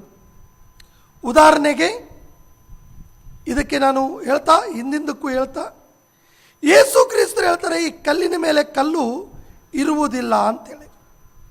ಈ ಕಲ್ಲಿನ ಮೇಲೆ ಕಲ್ಲು ಇರುವುದಿಲ್ಲ ಅಂತೇಳಿ ಯೇಸು ಸ್ವಾಮಿ ಹೇಳಿದ 40 ವರ್ಷದ ನಂತರ ಆ ಪ್ರವಚನ ಹೆಚ್ಚು ಕಡಿಮೆ AD 70 ನೆರವೇರ್ತದೆ. ಆದರೆ ಯೇಸು ಕ್ರಿಸ್ತರು ಇನ್ನೂ ಅನೇಕ ಪ್ರವಾದನೆ ಆತ್ಮಗಳು ಹೇಳಿದ್ದು ಇವತ್ತಿಗೂ ನೆರವೇರಿಲ್ಲ. ಅವು ದೀರ್ಘಕಾಲವಾದ ಪ್ರವಾದನೆ ವಚನಗಳಿದ್ದಾವೆ. ಸೊ ದೀರ್ಘಕಾಲ ಅಂದರೆ ಕಾಲಾಂತರಗಳ ನಂತರ ಕೂಡ ನೆರವೇರುವಂಥ ಪ್ರವಾದೀಯ ಅಥವಾ ಪ್ರವಾದನೆಗಳು ಇದ್ದಾವೆ. ನಾವು ಹಾನೋಕನ ವಿಷಯದಲ್ಲಿ ನೋಡೋದಾದರೆ ನಮಗೆ ಆತನು ಆದಾಮನಿಗೆ ಐ ಥಿಂಕ್ 7ನೇ ತಲೆ ಆಗಿರ್ತಾನೆ. ಆತನು ಹೇಳ್ತಾನೆ, ಕರ್ತನು ಲಕ್ಷಾಂತರ ದೂತರೊಟ್ಟಿಗೆ ಬರುವನು ಅಂಥೇಳಿ. ಅದು ಇವತ್ತಿಗೂ ನೆರವೇರಿಲ್ಲ. ಅದು ದೀರ್ಘಕಾಲದ ಪ್ರವಾದನೆ. ಅದು ಯೂದನ ಪತ್ರಿಕೆಯಲ್ಲಿ ನಮಗೆ ಬರೆಯಲ್ಪಟ್ಟಿದೆ. ಅದು ಯಾವಾಗ ನೆರವೇರ್ತದಪ್ಪ ಅಂತಂದರೆ ಯೇಸು ಕ್ರಿಸ್ತನು ಬರುವಾಗ ನೆರವೇರ್ತದೆ. ಹೀಗೆ ತತ್ಕ್ಷಣ ನಡೆಯುವ ಪ್ರವಾದನೆಗಳು, ಸ್ವಲ್ಪ ಗಂಟೆಗಳ ನಂತರ ನಡೆಯುವ ಪ್ರವಾದನೆಗಳು, ತಿಂಗಳುಗಳ ಆದ ಮೇಲೆ ನಡೆಯುವಂಥ ಪ್ರವಾದಿಗಳು, ವರ್ಷಗಳು ಕಾಲಗಳು ಆದ ಮೇಲೆ ನಡೆಯುವಂಥ ಪ್ರವಾದನೆಗಳಿದ್ದಾವೆ. ದೇವರಿಂದ ನೇಮಿಸಲ್ಪಟ್ಟ ಕುರಿಯಾದ ಪ್ರವಾದಿ ಇವುಗಳನ್ನು ಹೇಳ್ತಾನೆ. ತೋಳಾದ ಪ್ರವಾದಿ, ಕುರಿವೇಷದಲ್ಲಿ ಇರುವಂಥ ತೋಳಾದ ಪ್ರವಾದಿ, ಅವನು ಏನು ಹೇಳ್ತಾನೆ ಅವನಿಗೆ ಗೊತ್ತಾಗುವುದಿಲ್ಲ. ಪ್ರಜೆಗಳನ್ನು ದಾರಿ ತಪ್ತಾರೆ. ಅದು ಎಲ್ಲಕ್ಕಿಂತಲೂ ತಪ್ಪು ಪ್ರಜೆಗಳಾದಂಥ ನಿಮ್ಮದು. That is your fault. ಪ್ರಜೆಗಳಾದಂಥ ನಿಮ್ಮ ಫಾಲ್ಟ್ ಆಗಿದೆ. ನೀವು ಗಮನಿಸಬೇಕು, ಇದು ತೋಳ, ಇದು ಕುರಿಯ. ಅಂದರೆ ಇದು ನಿಜವಾದ ಪ್ರವಾದಿಯ ಅಥವಾ ಸುಳ್ಳಾದ ಪ್ರವಾದಿಯ ಅಂಥೇಳಿ ನಿಮ್ಮ ಮೇಲೆ ಬಿಟ್ಟಿದ್ದು ನಿಮ್ಮಿಷ್ಟ. Over to past. 100% ಟ್ರೂ. ಇದನ್ನು ನಾನು ಸಂಪೂರ್ಣವಾಗಿ ಒಪ್ಪುತ್ತೇನೆ. ಯಾಕಂದರೆ ಜನರು ನಿಜವಾಗ್ಲೂ ಎಷ್ಟು ಕಣ್ಣು ಮುಚ್ಚಿಕೊಂಡು ತಮ್ಮ ಭಕ್ತಿ ಜೀವನದಲ್ಲಿ ಮುಂದೆ ಸಾಗ್ತಾ ಇದ್ದಾರೆ ಅಂದರೆ 1-2 ಉದಾಹರಣೆಗಳು ನಾನು ಹೇಳ್ತೇನೆ. ಮೊದಲನೇದು, ಇತ್ತೀಚೆಗೆ ಬಳ್ಳಾರಿಯಲ್ಲಿ ಒಂದು ಭಾರಿ ಬಹಿರಂಗ ಕೂಟವು ನಡೀತು. ಎಲ್ಲ ಸೇವಕರು, ಹಿರಿಯ ಭಾರಿ ಸೇವಕರೆಲ್ಲರೂ ಕೂಡ ಬಳ್ಳಾರಿಯಲ್ಲಿ ಒಬ್ಬ ಪ್ರವಾದಿಯನ್ನು ಕರೆದರು. 3 ದಿನ ಕೂಟಗಳು ನಡೆಸಿದರು. ಅವರ ಹೆಸರು ಸುತ್ತಮುತ್ತಲಿದ್ದವರಿಗೆ ಎಲ್ಲರೂ ಕೂಡ ಗೊತ್ತಿರಬಹುದು, ಪೃಥ್ವಿ ಅಂತೇಳಿ. ಅವರು ದೊಡ್ಡ ಪ್ರವಾದನೆಕಾರರು ಎಂಬುದಾಗಿ ಆಂಧ್ರ ಪ್ರದೇಶದಲ್ಲಿ, ತೆಲಂಗಾಣದಲ್ಲಿ ಫೇಮಸ್. ಆದರೆ ಕಳೆದ ದಿನಮಾನಗಳಲ್ಲಿ ಅವರು ಒಂದು ಪ್ರವಾದನೆ ಹೇಳಿದರು, ಜಗನ್ ಬಂದುಬಿಡ್ತಾನೆ, ಮೋದಿ ಹೋಗಿಬಿಡ್ತಾನೆ ಎಂಬುದಾಗಿ. ಅಂದರೆ ಭಾಳಷ್ಟು ಮಂದಿ ಹೇಳಿದ್ದಾರೆ ಈ ಪ್ರವಚನವನ್ನು ಭಾಳ ಸ್ಪಷ್ಟವಾಗಿ. ಇವರು ಉಪಯೋಗಿಸುವ ಪದವೇನೆಂದರೆ ತುಂಬ ದುಃಖಕರವಾದದ್ದು. ಇದು ಗಾಡ್ ಟೋಲ್ಡ್ ಮೀ, ದೇವರು ನನ್ನೊಟ್ಟಿಗೆ ಮಾತನಾಡಿದ್ದಾನೆ, ನೋಡ್ರಿ ಜಗನ್ ಬಂದುಬಿಡ್ತಾ ಇದ್ದಾನೆ, ಮೋದಿ ಹೋಗ್ತಾ ಇದ್ದಾನೆ ಅಂತೇಳಿ. ಇಂಥ ಪ್ರವಚನಗಳು ಅಂದರೆ ಈಗಾಗಲೇ ನಾನು ಪಾಸ್ಟರ್ನ ಪ್ರಶ್ನೆ ಕೇಳಿದಾಗ ಅವರು ನೇರವಾಗಿ ಉತ್ತರವನ್ನು ಕೊಟ್ಟಿದ್ದರು. ಪ್ರವಾದನೆ ಎಂಬುದು ಅದು ಸತ್ಯವೇದದ ಸುತ್ತು ತಿರುಗಾಡುತ್ತೆ. ಯೇಸು ಕ್ರಿಸ್ತನ ಕೇಂದ್ರವಾಗಿದ್ದುಕೊಂಡು ಪ್ರವಾದನೆ ಇರುತ್ತೆ. ಮತ್ತು ಇನ್ನೊಂದು ಕೂಡ ನಾನು ಹೇಳಲಿಕ್ಕೆ ಬಯಸುತ್ತೇನೆ. ಮುಂದೆ ನಾವು ಅದನ್ನು ಉತ್ತರ ಪಡೆದುಕೊಳ್ಳುತ್ತಾ ನಾವು ಮುಂದೆ ಸಾಕ್ತೀವಲ್ಲ, ಅವಾಗ ಇನ್ನೊಂದು ವಿಚಾರವನ್ನು ಹೇಳ್ತೀನಿ. ಸದ್ಯಕ್ಕೆ ಈ ಪೃಥ್ವಿ ಅಂತವ್ರನ್ನ ಕರೆದು ಈ ಸುಳ್ಳು ಪ್ರವಾದಿಯಿಂದ ವಾಕ್ಯವನ್ನು ಈ ಇಡೀ ಸೇವಕರು ಮತ್ತು ಅನೇಕ ಹಿರಿಯರು ಮಾಡಿದ್ದಾರೆ. ಅಂದರೆ ನಿಜವಾಗ್ಲೂ ಅದು ಎಷ್ಟು ಒಂದು ತಪ್ಪು ಕಾರ್ಯ ಎಂಬುದಾಗಿ ನಾನು ಹೇಳಲಿಕ್ಕೆ ಇಷ್ಟಪಡ್ತೇನೆ. ಯಾಕಂದರೆ ಅವರು ಯಾವುದೇ ಒಂದು ಪಶ್ಚಾತ್ತಾಪ ಪಟ್ಟಿಲ್ಲ. ಹೌದು, ನಾನು ಇದು ಕರ್ತನ ಮಾತಲ್ಲ, ನನ್ನಷ್ಟಿಗೆ ನಾನೇ ಮಾತನಾಡಿದ್ದೀನಿ, ದಯವಿಟ್ಟು ಪವಿತ್ರಾತ್ಮ ನನ್ನನ್ನು ಕ್ಷಮಿಸಬೇಕು, ಯೇಸುವೆ ನನ್ನನ್ನು ಕ್ಷಮಿಸು, ಸಭೆಯೇ ನನ್ನನ್ನು ಕ್ಷಮಿಸು ಎಂಬುದಾಗಿ ಯಾವುದೇ ಒಂದು ಸ್ಟೇಟ್ಮೆಂಟ್ ಕೊಟ್ಟಿಲ್ಲ. ಈ ಸುಳ್ಳು ಪ್ರವಾದಿಗಳನ್ನು, ಯಾಕಂದರೆ ನೇರವಾಗಿ ನಾನು ಹೇಳ್ತಾ ಇದ್ದೀನಿ ಅವರು ಸುಳ್ಳು ಪ್ರವಾದಿಗಳಂತೇಳಿ, ನಾನು ಹೇಳೋದಲ್ಲ, ಸತ್ಯವೇದ ಹೇಳ್ತಾ ಇದೆ. ಒಂದು ವೇಳೆ ಯಾರಾದರೂ ಪ್ರವಾದನೆ ಹೇಳುವಾಗ ಅದು ಯಾವಾಗಲೂ ನೆರವೇರಿಲ್ಲ ಎಂಬುದಾಗಿ ಹೇಳುವುದಾದರೆ ಅವರು ಸುಳ್ಳು ಪ್ರವಾದಿಗಳು ಎಂಬುದಾಗಿ ಸತ್ಯವೇದ ಹೇಳ್ತಾ ಇದೆ. ಹಾಗಾಗಿ ನೆರವೇರದೇ ಇರುವಂತಹ, ಯಾಕಂದರೆ ಅವರು ಟೈಮ್ ಸ್ಪ್ಯಾನ್ ಕೂಡ ಹೇಳ್ಬಿಟ್ರು. ಜಗನ್ ಈ ಒಂದು ಎಲೆಕ್ಷನ್ನಲ್ಲಿ ಈಗ ಪಾಸ್ ಅವರು ಹೇಳಿದ ಪ್ರಕಾರ ನಿನಗೆ ಈಗ ಗಂಡು ಮಗ ಆಗಲಿಲ್ಲ ಅಂದರೆ ನೆಕ್ಸ್ಟ್ ಮತ್ತೆ ಟ್ರೈ ಮಾಡು, ಅವಾಗ ಬರುತ್ತೆ ಅನ್ನೋದಲ್ಲ. ಈಗ ಜಗನ್ ಈಗ ಬರ್ತಾನೆ ಅಂದರೆ ಈಗ ಬರ್ಬೇಕು, ಮತ್ತೆ ಯಾವಾಗೋ ಬಂದರೆ ಅದು ನಾನು ಹೇಳಿ ನೋಡ್ರಿ 2009ನಲ್ಲಿ ಪ್ರವಚನ ಹೇಳೀನಿ ಈಗ ಬಂದ್ಬಿಟ್ಟಾನ ಅಂತೇಳಿ ಆಫ್ಟರ್ 10 years ಹೇಳೋದಲ್ಲ. ನೀನು ಯಾವಾಗ ಹೇಳಿದೆಯೋ ವೆರಿ ನೆಕ್ಸ್ಟ್ ಅದು ಆಗಬೇಕು. ಅಥವಾ ಯಾವಾಗೋ ಒಂದು ಸಮಯದಲ್ಲಿ ಆಗ್ತಾರೆ ಅಂತ ಅವ್ರು ಹೇಳಿದರೆ ಅದನ್ನು ನಾವು ಕನ್ಸಿಡರ್ ಮಾಡೋದಿಲ್ಲ. ಎಲೆಕ್ಷನ್ ಮುಂದೆ ಅವ್ರು ಹೇಳಿರ್ತಾರೆ, ನಂಬರ್ 1. ನಂಬರ್ 2, ಎಡ್ವರ್ಡ್ ವಿಲಿಯಂ ಎಂಬ ಹಿರಿಯ ಘನ ಸೇವಕರು ಅವರು ಕೂಡ 2019ನಲ್ಲಿ ಸೇಮ್ ಇದೇ ಪ್ರವಚನವನ್ನು ಹೇಳಿದರು. ಗಾಡ್ ಟೋಲ್ಡ್ ಮೀ, ದೇವರು ನನ್ನೊಟ್ಟಿಗೆ ಹೇಳಿದ್ದನ್ನು ನಿಮ್ಮೊಟ್ಟಿಗೆ ಹೇಳ್ತಾ ಇದ್ದೇನೆ ಎಂಬುದಾಗಿ ಪ್ರವಚನವನ್ನು ಹೇಳಿದರು. ನಿನ್ನೆ ಮೊನ್ನೆ ದಿನದಲ್ಲಿ RTF ಅವರು ವಿಡಿಯೋವನ್ನು ಮಾಡುತ್ತಾ ಅದನ್ನು ಒಪ್ಪಿಕೊಂಡ್ರು. ತಪ್ಪು ಮೊದಲು ಒಪ್ಕೊಂಡಿಲ್ಲ, ಸಮರ್ಥನೆ ಮಾಡಿಕೊಂಡ್ರು. ಮತ್ತು ತಿರ್ಗಾವರ್ತಿ BB ಅವರು ಹಿತಬೋಧ ಎಂಬ ಯೂಟ್ಯೂಬ್ ಚಾನಲ್ ಮೂಲಕ ಅವರು ಮಾತನಾಡಿದ ಮೇಲೆ ಅವರು ಇಲ್ಲ ನಮ್ಮದು ತಪ್ಪಾಯಿತು, ಅವರು ತಪ್ಪು ಪ್ರವಚನವನ್ನು ಹೇಳಿದರು ಎಂಬುದಾಗಿ ಹೇಳಿದರು. ಬಟ್ ಯಾರೋ ಪಕ್ಕದಲ್ಲಿದ್ದವರು ಅದು ತಪ್ಪು ಪ್ರವಚನ ಅಂತ ಹೇಳ್ತಾ ಇದ್ದಾರೆ. ಎಡ್ವರ್ಡ್ ವಿಲಿಯಂ ಇದುವರೆಗೂ ಕೂಡ ಈ ಸ್ಟೇಟ್ಮೆಂಟ್ ಪಾಸ್ ಮಾಡಿಲ್ಲ. ನಾನು ತಪ್ಪು ಪ್ರವಚನವನ್ನು ಹೇಳಿದ್ದೇನೆ, ದಯವಿಟ್ಟು ಪವಿತ್ರಾತ್ಮನೆ ಕ್ಷಮಿಸು ಅಂತ ಹೇಳಿಲ್ಲ. ಆದರೂ ಈಗಲೂ ಕೂಡ ಅವರು ಪ್ರವಚನಗಳನ್ನು ಹೇಳುವುದಕ್ಕೆ ಅಥವಾ ವಾಕ್ಯವನ್ನು ಸಾರುವುದಕ್ಕೆ ಹೋಗ್ತಾ ಇದ್ದಾರೆ. ಹೀಗಾಗಿ ಜನರು ಎತ್ತಿಚ್ಕೊಳ್ಬೇಕು, ಸತ್ಯಾಂಶಗಳನ್ನು ಪರಿಶೀಲಿಸಬೇಕು. ಪ್ರವಾದನೆ ಅಂದರೆ ತಮಾಷೆ ಅಲ್ರಿ. ಪ್ರವಾದಿ ಅಂದರೆ ಏನು ತಮಾಷೆ ಅಲ್ಲದು. ಸುಮ್ಮನೆ ಏನೋ ನಮ್ಮ ಇಷ್ಟ ಬಂದಂಗೆ ನನ್ನ ಹೃದಯದಲ್ಲಿ ಏನೋ ಬಂತು ನಾನು ಮಾತನಾಡುವುದು ಎಂಬುದು ಅಲ್ಲ. ಹಾಗಾಗಿ ಈ ವಿಷಯದಲ್ಲಿ ನಾವೆಲ್ಲರೂ ಕೂಡ ಸ್ವಲ್ಪ ಇದರಲ್ಲಿ ಕಾಳಜಿ ವಹಿಸಬೇಕು, ಇನ್ನು ಆಲೋಚಿಸಬೇಕು. ಸತ್ಯವನ್ನು ಸ್ಥಿರವಾಗಿ ನಾವು ತಿಳಿದುಕೊಳ್ಳುವುದಕ್ಕೆ ಪ್ರವಾದನೆ ವಿಷಯದಲ್ಲಿ ಮತ್ತು ಪ್ರವಾದಿ ವಿಷಯದಲ್ಲಿ ನಾವು ತುಂಬ ಜಾಗರೂಕತೆಯಿಂದ ಇರಬೇಕು. ಅದು ಹಾಸ್ಯಾಸ್ಪದವಾಗಿ ನಾವು ಸಭೆಯಲ್ಲಿ ಅಥವಾ ದೇವರ ಒಂದು ಮಂದಿರದಲ್ಲಿ ನಾವು ಮಾಡಬಾರ್ದು. ಅದು ದೇವರಿಗೆ ವಿರುದ್ಧವಾದ ಪಾಪ ಎಂಬುದಾಗಿ ನಾನು ಹೇಳಲಿಕ್ಕೆ ನಾನು ಇಷ್ಟಪಡ್ತೇನೆ. ಹಾಗೆ ನಾವು ಮುಂದಕ್ಕೆ ಸಾಗೋಣ. ಈಗ ನಾವು ಪ್ರವಾದನೆಯಲ್ಲಿ ವಿಧಗಳನ್ನು ನಾವು ತಿಳಿದುಕೊಂಡಿದ್ದೇವೆ. ಈಗ ಮುಂದೆ ಪ್ರವಾದನೆ ಅಂದರೆ ಹೊಸ ಒಡಂಬಡಿಕೆಯಲ್ಲಿ ಪ್ರವಾದನೆಯ ಮೂಲಕ ಸಭೆಗೆ ಮತ್ತು ವ್ಯಕ್ತಿಗೆ ಉಂಟಾಗುವ ಪ್ರಯೋಜನ. ಅಸಲು ಪ್ರವಾದನೆ ಎಂಬ ಅಥವಾ ಈ ಒಂದು ವರವನ್ನು ಕರ್ತನು ಎದಕ್ಕಾಗಿ ಕೊಟ್ಟಿದ್ದಾನೆ ಅದನ್ನು ಕೂಡ ನಾವು ಅರಿಯಬೇಕಲ್ಲ. ಸುಮ್ಮನೆ ವರಗಳು 9 ವರಗಳು ಎದಕ್ಕೆ ಕೊಟ್ಟಿದ್ದಾನೆ ಅನ್ನೋ ಜ್ಞಾನ ನಮಗಿಲ್ಲ ಅಂದರೆ ಅದರ ಉಪಯೋಗ ಕೂಡ ನಮಗೆ ಗೊತ್ತಾಗಲ್ಲ. ದೇವರು ಒಂದು ಉದ್ದೇಶಕ್ಕಾಗಿ ಸಭೆಗೆ ವರಗಳನ್ನು ಅನುಗ್ರಹಿಸಿದ್ದಾನೆ. ಆ ಉದ್ದೇಶ ಅದರಲ್ಲಿ ನೆರವೇರಿಸಲ್ಪಡಬೇಕು. ಆ ಉದ್ದೇಶನೇ ನಿನಗೆ ಗೊತ್ತಿಲ್ಲ ಅಂದರೆ ನಿನಗೆ ಮತ್ತು ವೇಣುಸ್ವಾಮಿಗೆ ಯಾವ ವ್ಯತ್ಯಾಸ ಇರೋದಿಲ್ಲ. ವೇಣುಸ್ವಾಮಿ ಅದೇ ಇರುತ್ತಲ್ಲ. ಇವತ್ತು ಸಚಿನ್ ತೆಂಡೂಲ್ಕರ್ ಕ್ರಿಕೆಟ್ನಲ್ಲಿ ಸೆಂಚುರಿ ಬಾರಿಸ್ತಾನ ಇಲ್ಲ, ಇಂಡಿಯಾ ಸೋಲುತ್ತಾ ಗೆಲ್ಲುತ್ತಾ, ಮೋದಿ ಗೆಲ್ಲುತ್ತಾನ ಹೋಗ್ತಾನ, ಇಂಥವೆಲ್ಲ ಕೂಡ ನಾವು ಕೇಳಬೇಕಾಗತ್ತೆ, ನಂಬಬೇಕಾಗತ್ತೆ.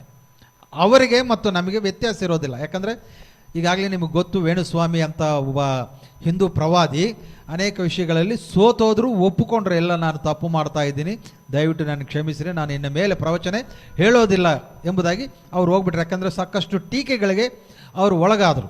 ಈಗ ಕ್ರೈಸ್ತವ್ಯವು ಕೂಡ ಅದೇ ರೀತಿಯಲ್ಲಿ ಟೀಕೆಗಳಿಗೆ ಒಳಗಾಗ್ತಾ ಇದೆ. ಅನೇಕರು ಕ್ರೈಸ್ತವ್ಯವನ್ನು ನೋಡಿ ನಗುತ್ತಾ ಇದ್ದಾರೆ.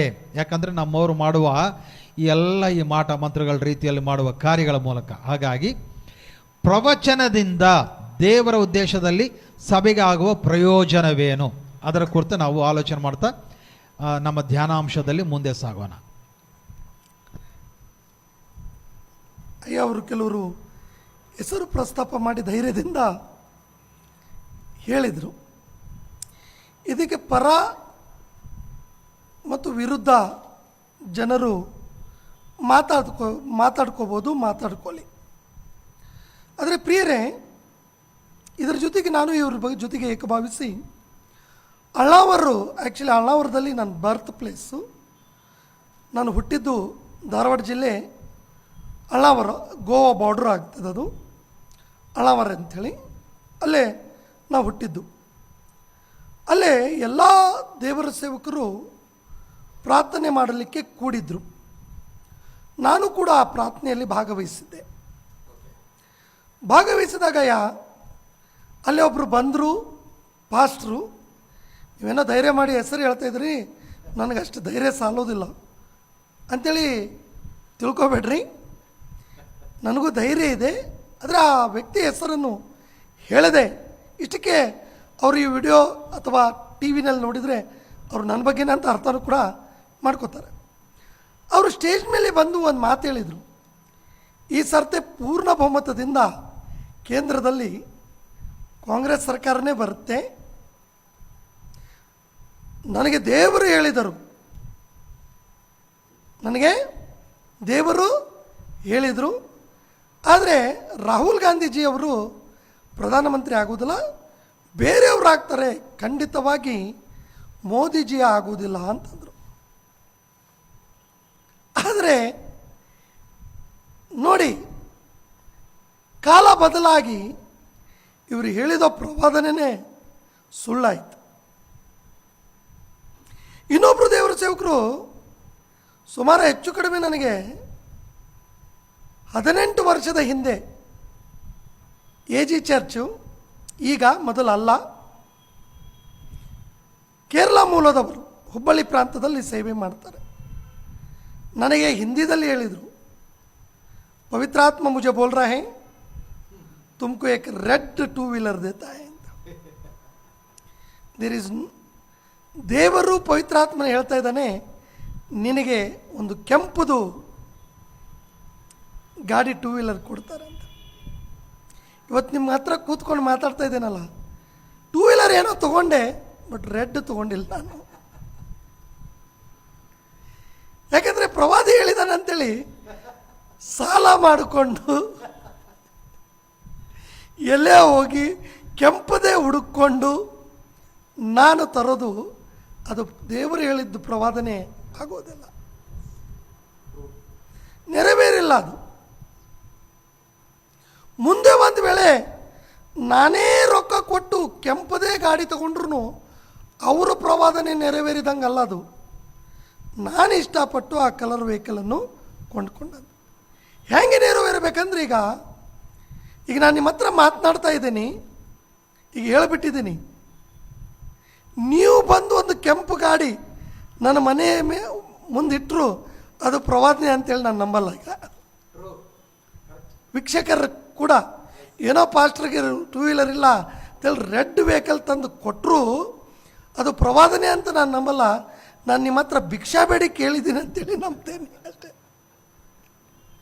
ಓಕೆ, ಸೊ ಇವೆಲ್ಲ ಡಂಬರಾಟದ ಒಂದು ಆಟ ಆಗಿಬಿಟ್ಟಿದೆ ಕ್ರೈಸ್ತತ್ವದಲ್ಲಿ.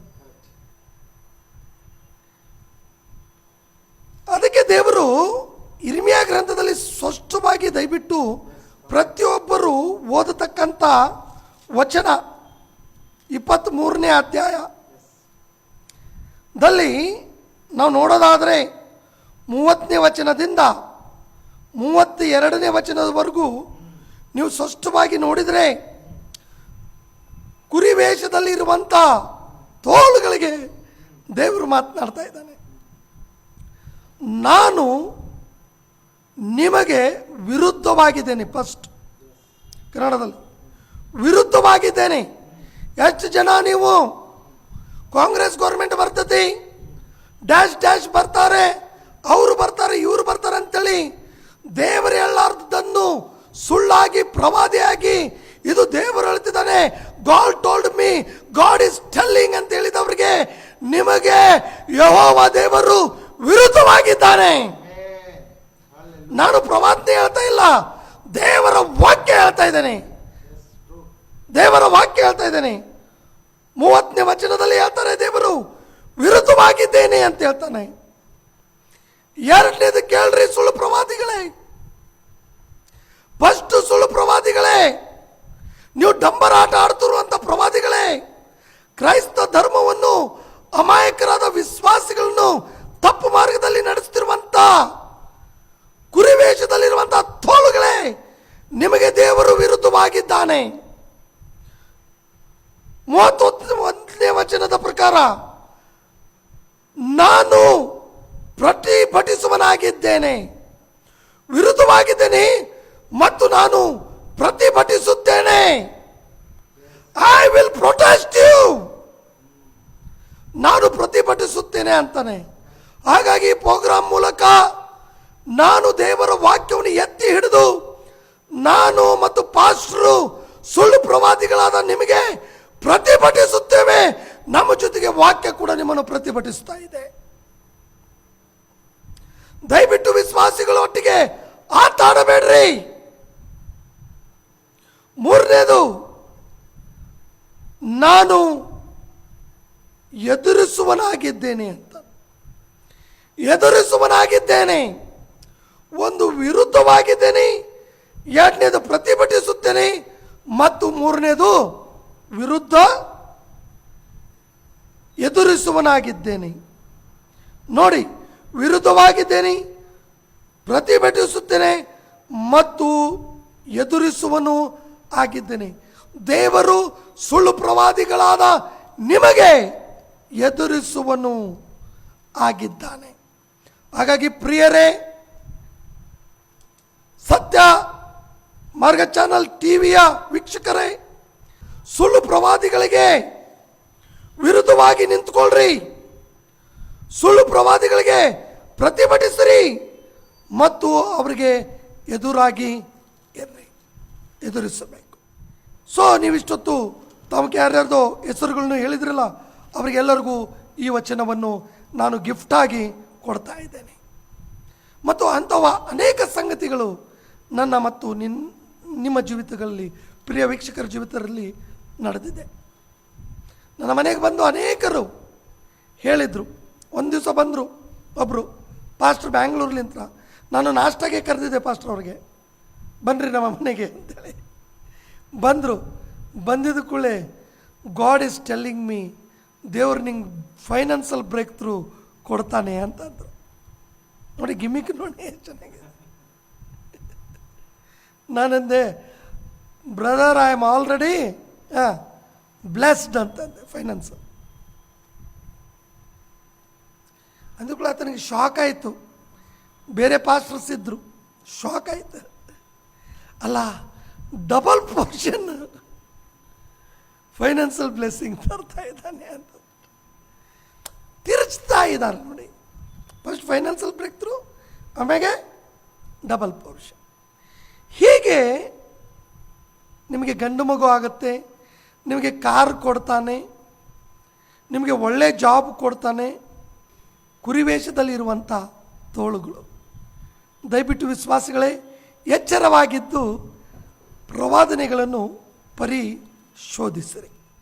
ಹಳೆ ಒಡಂಬಡಿಕೆಯಲ್ಲಿ ದೇವರು ಪ್ರವಾದಿಗಳನ್ನು ಉಪಯೋಗಿಸಿಕೊಂಡಾಗ, ದೇವರನ್ನು ಬಿಟ್ಟು ಅವರು ದೂರ ಹೋದಾಗ ಅವರನ್ನು ಎಚ್ಚರಿಸಿ ತನ್ನ ಕಡೆಗೆ ತಿರುಗಿಸುವುದಕ್ಕೋಸ್ಕರ ಪ್ರವಾದಿಗಳನ್ನು ಉಪಯೋಗಿಸಿಕೊಂಡನು.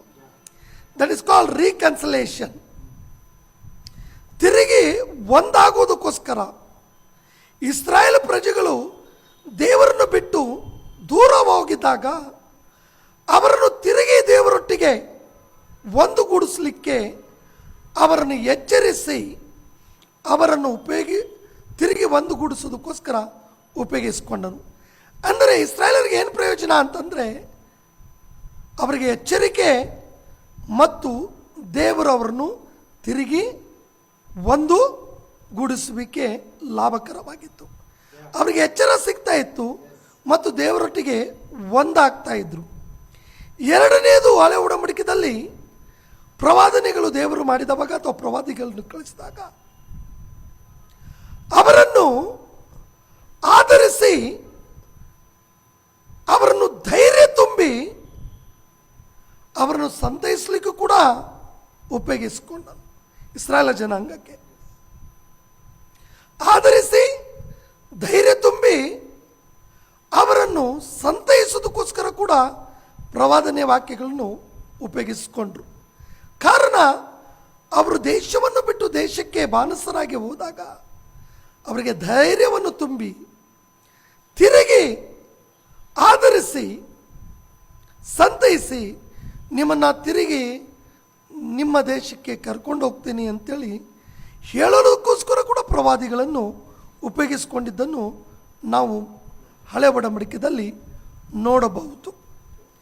ಹೀಗೆ ರಾಜರು ತಪ್ಪಿ ಹೋದಾಗ, ಇಸ್ರಾಯೇಲರ ರಾಜರು ತಪ್ಪಿ ಹೋಗಿ ಇಸ್ರಾಯೇಲರನ್ನು ತಪ್ಪಾದ ಮಾರ್ಗದಲ್ಲಿ ನಡೆಸುತ್ತಿರುವಾಗ ಇಸ್ರಾಯೇಲರನ್ನು, ರಾಜನನ್ನು ಎಚ್ಚರಿಸೋದಕ್ಕೋಸ್ಕರ ಕೂಡ ಪ್ರವಾದಿಗಳನ್ನು ಉಪಯೋಗಿಸಿ ಆ ರಾಜ್ಯ ಪರಿಪಾಲನೆ ಸರಿಯಾಗಿ ನಡೆದು ಇಸ್ರಾಯೇಲರು ಸರಿಯಾದ ದೈವಿಕವಾದ ಮಾರ್ಗದಲ್ಲಿ ಹೋಗೋದಕ್ಕೋಸ್ಕರ ಕೂಡ ಪ್ರವಾದಿಗಳನ್ನು ಉಪಯೋಗಿಸಿಕೊಂಡರು. ಅಷ್ಟು ಮಾತ್ರ ಅಲ್ಲದೆ ರಾಜನು ವ್ಯಕ್ತಿಗತವಾಗಿ ತಪ್ಪು ಮಾಡಿದವಾಗ ಅವನನ್ನು ಎಚ್ಚರಿಸಿ ತಿದ್ದಲು ಕೂಡ ಉಪಯೋಗಿಸಿಕೊಂಡನು. ರಾಜನು ಕುಂಗಿ ಹೋಗಿದವಾಗ ಅವನನ್ನು ಧೈರ್ಯ ತುಂಬಿದಕ್ಕೋಸ್ಕರ ಕೂಡ ಪ್ರವಾದಿಗಳನ್ನು ಉಪಯೋಗಿಸಿಕೊಂಡನು. ಇವೆಲ್ಲವೂ ಇನ್ನು ಅನೇಕ ಸಂಗತಿಗಳು ನಾವು ಪ್ರವಾದಿ ಪುಸ್ತಕಗಳು ಓದುವಾಗ ಅಥವಾ ಅನೇಕ ಚರಿತ್ರಾತ್ಮಕ ಪುಸ್ತಕ ಓದುವಾಗ ಇವುಗಳನ್ನು ನಮಗೆ ಎದ್ದು ಕಾಣ್ತವೆ. ಒಡಂಬಡಿಕೆಯಲ್ಲಿ ಇಸ್ರಾಯೇಲರು ದೇವರೊಟ್ಟಿಗೆ ಒಂದೇ ಆಗಿರಬೇಕು ಎಂಬ ಉದ್ದೇಶದಿಂದ ಪ್ರವಾದಿಗಳನ್ನು ಉಪಯೋಗಿಸುತ್ತಾ ಬಂದನು. ಈಗ ತಾವು ಕೇಳಿದ್ರಿ, ಹೊಸ ಒಡಂಬಡಿಕೆಯಲ್ಲಿ ಸಭೆಗೆ ಏನು ಪ್ರಯೋಜನ? ಅನ್ಯ ಭಾಷಾ ಅಥವಾ ಟಂಗ್ಸ್, ಇದ್ರ ಬಗ್ಗೆ ಕೂಡ ತಾವು ಅನೇಕ ಸರ್ತೆ ತಮ್ಮ ಸತ್ಯ ಮಾರ್ಗ ಚಾನಲ್ದಲ್ಲಿ ತಮ್ಮ ವೀಕ್ಷಕರಿಗೆ ಚೆನ್ನಾಗಿ ವಿವರಿಸಿದಿರಿ, ಭಾಳ ಅರಿವನ್ನು ಮುಟ್ಟಿಸಿದಿರಿ. ಅದು ಒಂದು ಭಾಗ. ಆದರೆ ಅನ್ಯ ಭಾಷಾ ಮಾತನಾಡುವನು ದೇವರ ಸಂಗಡ ಮಾತನಾಡ್ತಾನೆ, ಪ್ರವಾದಿಸುವನು ಮನುಷ್ಯರ ಸಂಗಡ ದೇವರ ಬಾಯಾಗಿ ಮಾತನಾಡ್ತಾನೆ ಅನ್ನೋದು ಮನದಲ್ಲಿ ಪ್ರಿಯ ವೀಕ್ಷಕರು ತಾವು ಇಟ್ಕೋಬೇಕು. The prophet speaking with peoples but tongues, ಮಾತನಾಡುವನು he is speaking with God, ದೇವರೊಟ್ಟಿಗೆ ಮಾತನಾಡ್ತಾನೆ. ಸೊ ಪ್ರವಾದನೆ ಹೊರ ಇರೋದೇ ಮನುಷ್ಯರೊಟ್ಟಿಗೆ ದೇವರು ಹೇಳಿದ್ದನ್ನು ಕೇಳಿ ಮನುಷ್ಯರಿಗೆ ಹೇಳೋದಕ್ಕೋಸ್ಕರನೇ ಇರ್ಬೋದು. ಹಾಗಾಗಿ ಮನುಷ್ಯರ ಸಂಗಡ ಪ್ರವಾದಿ ಮಾತನಾಡ್ತಿರುವಾಗ ಅವನ ಮಾತುಗಳು ಈ ರೀತಿಯಾಗಿ ಇರ್ತಾವೆ ಅಂತೇಳಿ ಪೌಲನು 14ನೇ ಅಧ್ಯಾಯದಲ್ಲಿ ಇಲ್ಲೇ ಹೇಳ್ತಾನೆ. 14ನೇ ಅಧ್ಯಾಯ 3ನೇ ವಚನದಲ್ಲಿ, ಒಂದು, ಎಲ್ಲ ಪ್ರವಾದನೆಗಳು ಸಭೆಯನ್ನು, I am speaking about church, ecclesia, ಸಭೆಯನ್ನು ಭಕ್ತಿ ಅಭಿವೃದ್ಧಿಯನ್ನು ಉಂಟು ಮಾಡಬೇಕು. ಕನ್ನಡ ಬೈಬಲ್ ಪ್ರಕಾರ ಪ್ರವಾದಿ ಇರೋದು ಸಭೆಯಲ್ಲಿ ಸಭೆಯನ್ನು ಭಕ್ತಿ ಅಭಿವೃದ್ಧಿಯನ್ನು ಉಂಟು ಮಾಡುವುದಕ್ಕೆ ವಿನಾ ಮೂಢನಂಬಿಕೆಯನ್ನು ಅಭಿವೃದ್ಧಿ ಮಾಡುವುದಕ್ಕೆ ಅಲ್ಲ. ಇನ್ನೊಂದು ಸರ್ತಿ ಹೇಳ್ತೀನಿ, ಪ್ರವಾದಿ ಇರುವುದು ಸಭೆಯನ್ನು ಭಕ್ತಿ ವೃದ್ಧಿ ಮಾಡುವುದಕ್ಕೆ ಇರ್ತಾನೆ, ಮೂಢನಂಬಿಕೆಯನ್ನು ವೃದ್ಧಿ ಮಾಡುವುದಕ್ಕೆ ಅಲ್ಲ. ಅಪೊಸ್ತಲ ಕಾರ್ಯಗಳು ದಲ್ಲಿ 9ನೇ ಅಧ್ಯಾಯ 31ನೇ ವಚನ, ಅಪೊಸ್ತಲ ಕಾರ್ಯಗಳು 9ನೇ ಅಧ್ಯಾಯ 31ನೇ ವಚನದಲ್ಲಿ ಸಭೆ ಭಕ್ತಿಯಲ್ಲಿ ವೃದ್ಧಿಯಾಗಿತ್ತು. ದ ಗ್ರೋಯಿಂಗ್, ಭಕ್ತಿಯಲ್ಲಿ ಗ್ರೋ ಆಗಬೇಕು. ಸೊ ಒಂದು ಪ್ರವಾದಿ ಹೇಳುವಂಥ ಪ್ರವಾದನೆ ಸಭೆಗೆ ಏನು ಲಾಭ ಅಂದರೆ ಭಕ್ತಿ ವೃದ್ಧಿ ಆಗಬೇಕು. ಏನು ವೃದ್ಧಿ ಆಗಬೇಕು? ಭಕ್ತಿ. ಗದಗನಲ್ಲಿ ನಾನು ಸೇವೆ ಮಾಡುವ ಕ್ಷೇತ್ರದಲ್ಲಿ ಅನೇಕ ಸಭೆಗಳಿದ್ದಾವೆ. ಆ ಸಭೆಗಳಲ್ಲಿ ಅನೌನ್ಸ್ಮೆಂಟ್ ಆಗೋದು, ಬರೋ ತಿಂಗಳ ಒಂದು ಮೀಟಿಂಗ್ ಇದೆ, ಕೇರಳದಿಂದ ಒಬ್ಬ ಪ್ರವಾದಿಯನ್ನು ಕಳಿಸ್ತಾ ಇದ್ದೀನಿ, ಅಥವಾ ಬೆಂಗಳೂರಿನಿಂದ ಒಬ್ಬರು ಪ್ರವಾದಿಯನ್ನು ಕಳಿಸ್ತಾ ಇದ್ದೀನಿ, ನೀವೆಲ್ಲರೂ ಬರ್ರಿ ಅಂತ ಹೇಳ್ತಾರೆ. ಒಳ್ಳೆಯದ, ಕರೆಸ್ರಿ ಸ್ವಾಮಿ, ನಿಮಗೆ ನಿಮ್ಮ ಚರ್ಚ್ ಕರ್ಸಕ್ಕೆ ಬಾಡ ಅನ್ನೋದಲ್ಲ. ಆದರೆ ಹೀಗೆ ಒಂದು ಸಾರ್ತಿ ಕರೆಸಿದವಾಗ ಒಂದು ಪ್ರವಾದಿ, ಒಂದು ವಿಶ್ವಾಸಿಗೆ ಪ್ರವಾದಿ ಹೇಳಿದನು, ನೀ ಸ್ವಲ್ಪ ದಿವಸದಲ್ಲಿ ದುಬೈಗೆ ಹೋಗ್ತೀಯ ಅಂತಂದನು. ತುಂಬ ಸಂತೋಷ ಆಯಿತು. ಅಲ್ಲಯ್ಯೋ ಅಂತೇಳಿ ಆರಾಧನೆ ಮಾಡಿದನು, ಪ್ರೇಯರ್ ಮಾಡಿದನು. ಮುಗೀತು. ಸಾಯಂಕಾಲ ಮೀಟಿಂಗ್ ಎಲ್ಲ ಆದ್ಮೇಲೆ ಮರನೇ ದಿವಸ ನಾವು ಸಾಯಂಕಾಲ ಗದಗದಲ್ಲಿ ಒಂದು ಬಾರ್ ಇದೆ. ಆ ಬಾರ್ ಹೆಸರು ಹೇಳೋದಿಲ್ಲ, ಯಾಕಂದ್ರೆ ನಾನು ಪ್ರಮೋಟ್ ಮಾಡಿ ಅಡ್ವರ್ಟೈಸ್ಮೆಂಟ್ ಮಾಡಿದಂಗಾಗುತ್ತೆ. ಆ ಬಾರ್ನಲ್ಲಿ ಹೋಗಿ ಸಾರಾಯಿ ಕುಡ್ಕೊಂತ ಕುಂತ. ಏನಪ್ಪ ಕುಡ್ಕೊಂಡು ಕುಂತೆ ಅಂದರೆ, ದೇವರು ಪ್ರವಾದಿ ಮೂಲಕ, ಪಾಸ್ಟರ್ ಮೂಲಕ ಹೇಳಿದ್ದಾನೆ, ನನಗೆ ದುಬೈಗೆ ಹೋಯ್ತಾನೆ, ನನಗೆ ಖುಷಿ ಆಯಿತು ಅಂತೇಳಿ. ನೋಡಿ, ಇದು ಭಕ್ತಿ ಅಭಿವೃದ್ಧಿ ಉಂಟು ಮಾಡುತ್ತಾ ಅಥವಾ ಭಕ್ತಿಯನ್ನು ಹೀನ ಸ್ಥಿತಿಯಲ್ಲಿ ನಡೀತಾ ಅನ್ನೋದು ಪ್ರಿಯ ವೀಕ್ಷಕರೇ ನೀವೇ ಇದು ಒಂದು ಉದಾಹರಣೆ ಹೇಳ್ತೇನೆ. ಹಾಗಾಗಿ ಪ್ರತಿಯೊಂದು ಪ್ರವಾದಿ ಹೇಳಿದಂಥ ಪ್ರವಾದನೆ ವಚನ ಸಭೆಗೆ ಅಥವಾ ವಿಶ್ವಾಸಿಗೆ, ದೇವರ ಮಕ್ಕಳಿಗೆ ಭಕ್ತಿ ವೃದ್ಧಿ ಆಗಬೇಕು, ವ್ಯಕ್ತಿ ಅಭಿವೃದ್ಧಿ ಆಗಬಾರ್ದು. ವ್ಯಕ್ತಿ ಅಭಿವೃದ್ಧಿ ಅಂದರೆ ಅರ್ಥ ಆಗಿಲ್ಲ ತಮಗೆ. ಪ್ರವಾದಿ ಅಭಿವೃದ್ಧಿ ಆಗಬಾರ್ದು. ಪ್ರವಾದಿ ಅಭಿವೃದ್ಧಿ, ವ್ಯಕ್ತಿ ಅಭಿವೃದ್ಧಿ ಅಂದರೆ ಪ್ರವಾದಿ ಅಭಿವೃದ್ಧಿ. ಒಂದು ತೆಲುಗು ಚಾನಲ್ ಇದೆ, ನಾನು ಪ್ರವಾದಿನಿ ಹೇಳ್ತಾ ಇದ್ದೇನೆ, ಫೋನ್ ಪೇ ಮಾಡಿ ಅಕೌಂಟ್ಗೆ ಹಾಕಿ ರೊಕ್ಕ ಅಂತಾನೆ. ಅದನ್ನೇ ಭಕ್ತಿ ಅಭಿವೃದ್ಧಿ ಆಗ್ತಾ ಇಲ್ಲ, ವ್ಯಕ್ತಿ ಅಭಿವೃದ್ಧಿ ಆಗುವಂಥ ಸೇವೆ ಇವತ್ತು ಭಾಳ ಆಗ್ತಾಯಿದೆ ನೋಡಿ. ಪ್ರವಾದಿಗಳೆಲ್ಲರೂ PhonePe, Google Pay, account pay ಕೆಳಗಡೆ ಹಾಕ್ತಾರೆ. ಪ್ರವಾದನೆ ಹೇಳಿ ಇಲ್ಲೇ ಆ ಪ್ರವಾದಿ ಹೇಳಿದಂಥ ವ್ಯಕ್ತಿ ಅಭಿವೃದ್ಧಿ ಆಗ್ತಾ ಇದ್ದಾನೆ. ಪ್ರವಾದಿ ಕೇಳಿದಂಥ ವ್ಯಕ್ತಿ ಭಕ್ತಿ ಅಭಿವೃದ್ಧಿಯಲ್ಲಿ ಹೋಗಿ ಮೂಢನಂಬಿಕೆಯಲ್ಲಿ ಅಭಿವೃದ್ಧಿ ಆಗ್ತಾ ಇದ್ದಾನೆ. ಇದು ಬಹಳ ತಪ್ಪು ಅನ್ನೋದು ಪಾಸ್ಟರ್ ಅವರೇ ಮೊದಲನೇದು ನನ್ನ ಅಭಿಪ್ರಾಯ. ಅನುಮತಿ ಕೊಟ್ಟರೆ ಎರಡನೇದು ಹೇಳ್ತೀನಿ. ಎರಡನೇದು, ಸಭೆಗೆ ಪ್ರೋತ್ಸಾಹ ಆಗಬೇಕು. ಕನ್ನಡ ಬೈಬಲ್ ಪ್ರಕಾರ ಸಭೆಗೆ ಪ್ರೋತ್ಸಾಹ ಆಗಬೇಕು. ಸಭೆಗೆ ಪ್ರೋತ್ಸಾಹ, ಸೇವೆಗೆ ಸಭೆಗೆ ಪ್ರೋತ್ಸಾಹಕರವಾಗಿ ಇರುವುದೇ ಪ್ರವಾದನೆ. ಯಾವಾಗಲೂ ಪ್ರವಾದನೆ ಹೇಳಿದಂಥ ಪ್ರವಾದಿ ಸಭೆಗೆ ಭಕ್ತಿ ಅಭಿವೃದ್ಧಿ ಉಂಟು ಮಾಡುತ್ತೆ ಮತ್ತು ಸಭೆಗೆ ಪ್ರೋತ್ಸಾಹ ಉಂಟು ಮಾಡುತ್ತೆ. ಏನು ಮಾಡುತ್ತೆ? ಪ್ರೋತ್ಸಾಹ ಉಂಟು ಮಾಡುತ್ತದೆ. ಎರಡನೇದು. ಮೂರನೇದು, ಸಂತೈಸುವಿಕೆ ಕೂಡ ಉಂಟು ಮಾಡುತ್ತದೆ. ಕನ್ನಡದಲ್ಲಿ ಸಂತೈಸುವಿಕೆ ಅವರಿಗೆ ಅಂದರೆ ಸಭೆಗೆ ಭಕ್ತಿ ಅಭಿವೃದ್ಧಿ, ಪ್ರೋತ್ಸಾಹ ಮತ್ತು ಸಂತೈಸುವಿಕೆ ಕೂಡ ಆಗುತ್ತೆ ಎನ್ನುವುದಾಗಿ ಬೈಬಲ್ ಹೇಳ್ತದೆ. ಪ್ರವಾದಿ ಯಾವಾಗಲೂ ಸಭೆಗೆ ಹೇಳುವಾಗ ಈ ಮೂರು ಏಕಕಾಲಕ್ಕೆ ಸಭೆಗೆ ಸಂತೈಸುವಿಕೆ ಆಗಬೇಕು, ಮತ್ತು ಸಭೆಗೆ ಪ್ರೋತ್ಸಾಹ ಆಗಬೇಕು, ಮತ್ತು ಸಭೆಗೆ ಭಕ್ತಿ ವೃದ್ಧಿ ಆಗಬೇಕು ಅನ್ನೋದು ಪೌಲ ಅವರ ವಾಕ್ಯ ಸಹಿತವಾದ ಅಭಿಪ್ರಾಯ. ಇದಕ್ಕೆ ನಿಮಗೆ ಉತ್ತರ ಸಿಕ್ಕಿದೆ ಅಂತೇಳಿ ಭಾವಿಸ್ತೀನಿ. ಮುಂದುವರಿಬೇಕು, ಇನ್ನೂ ಉತ್ತರ ಬೇಕು ಸ್ಪಷ್ಟವಾದದಂದರೆ ನೀವು ತಿಳಿಸಿದರೆ ನಾನು ತಿಳಿಸ್ಲಿಕ್ಕೆ ಇಷ್ಟಪಡ್ತೇನೆ.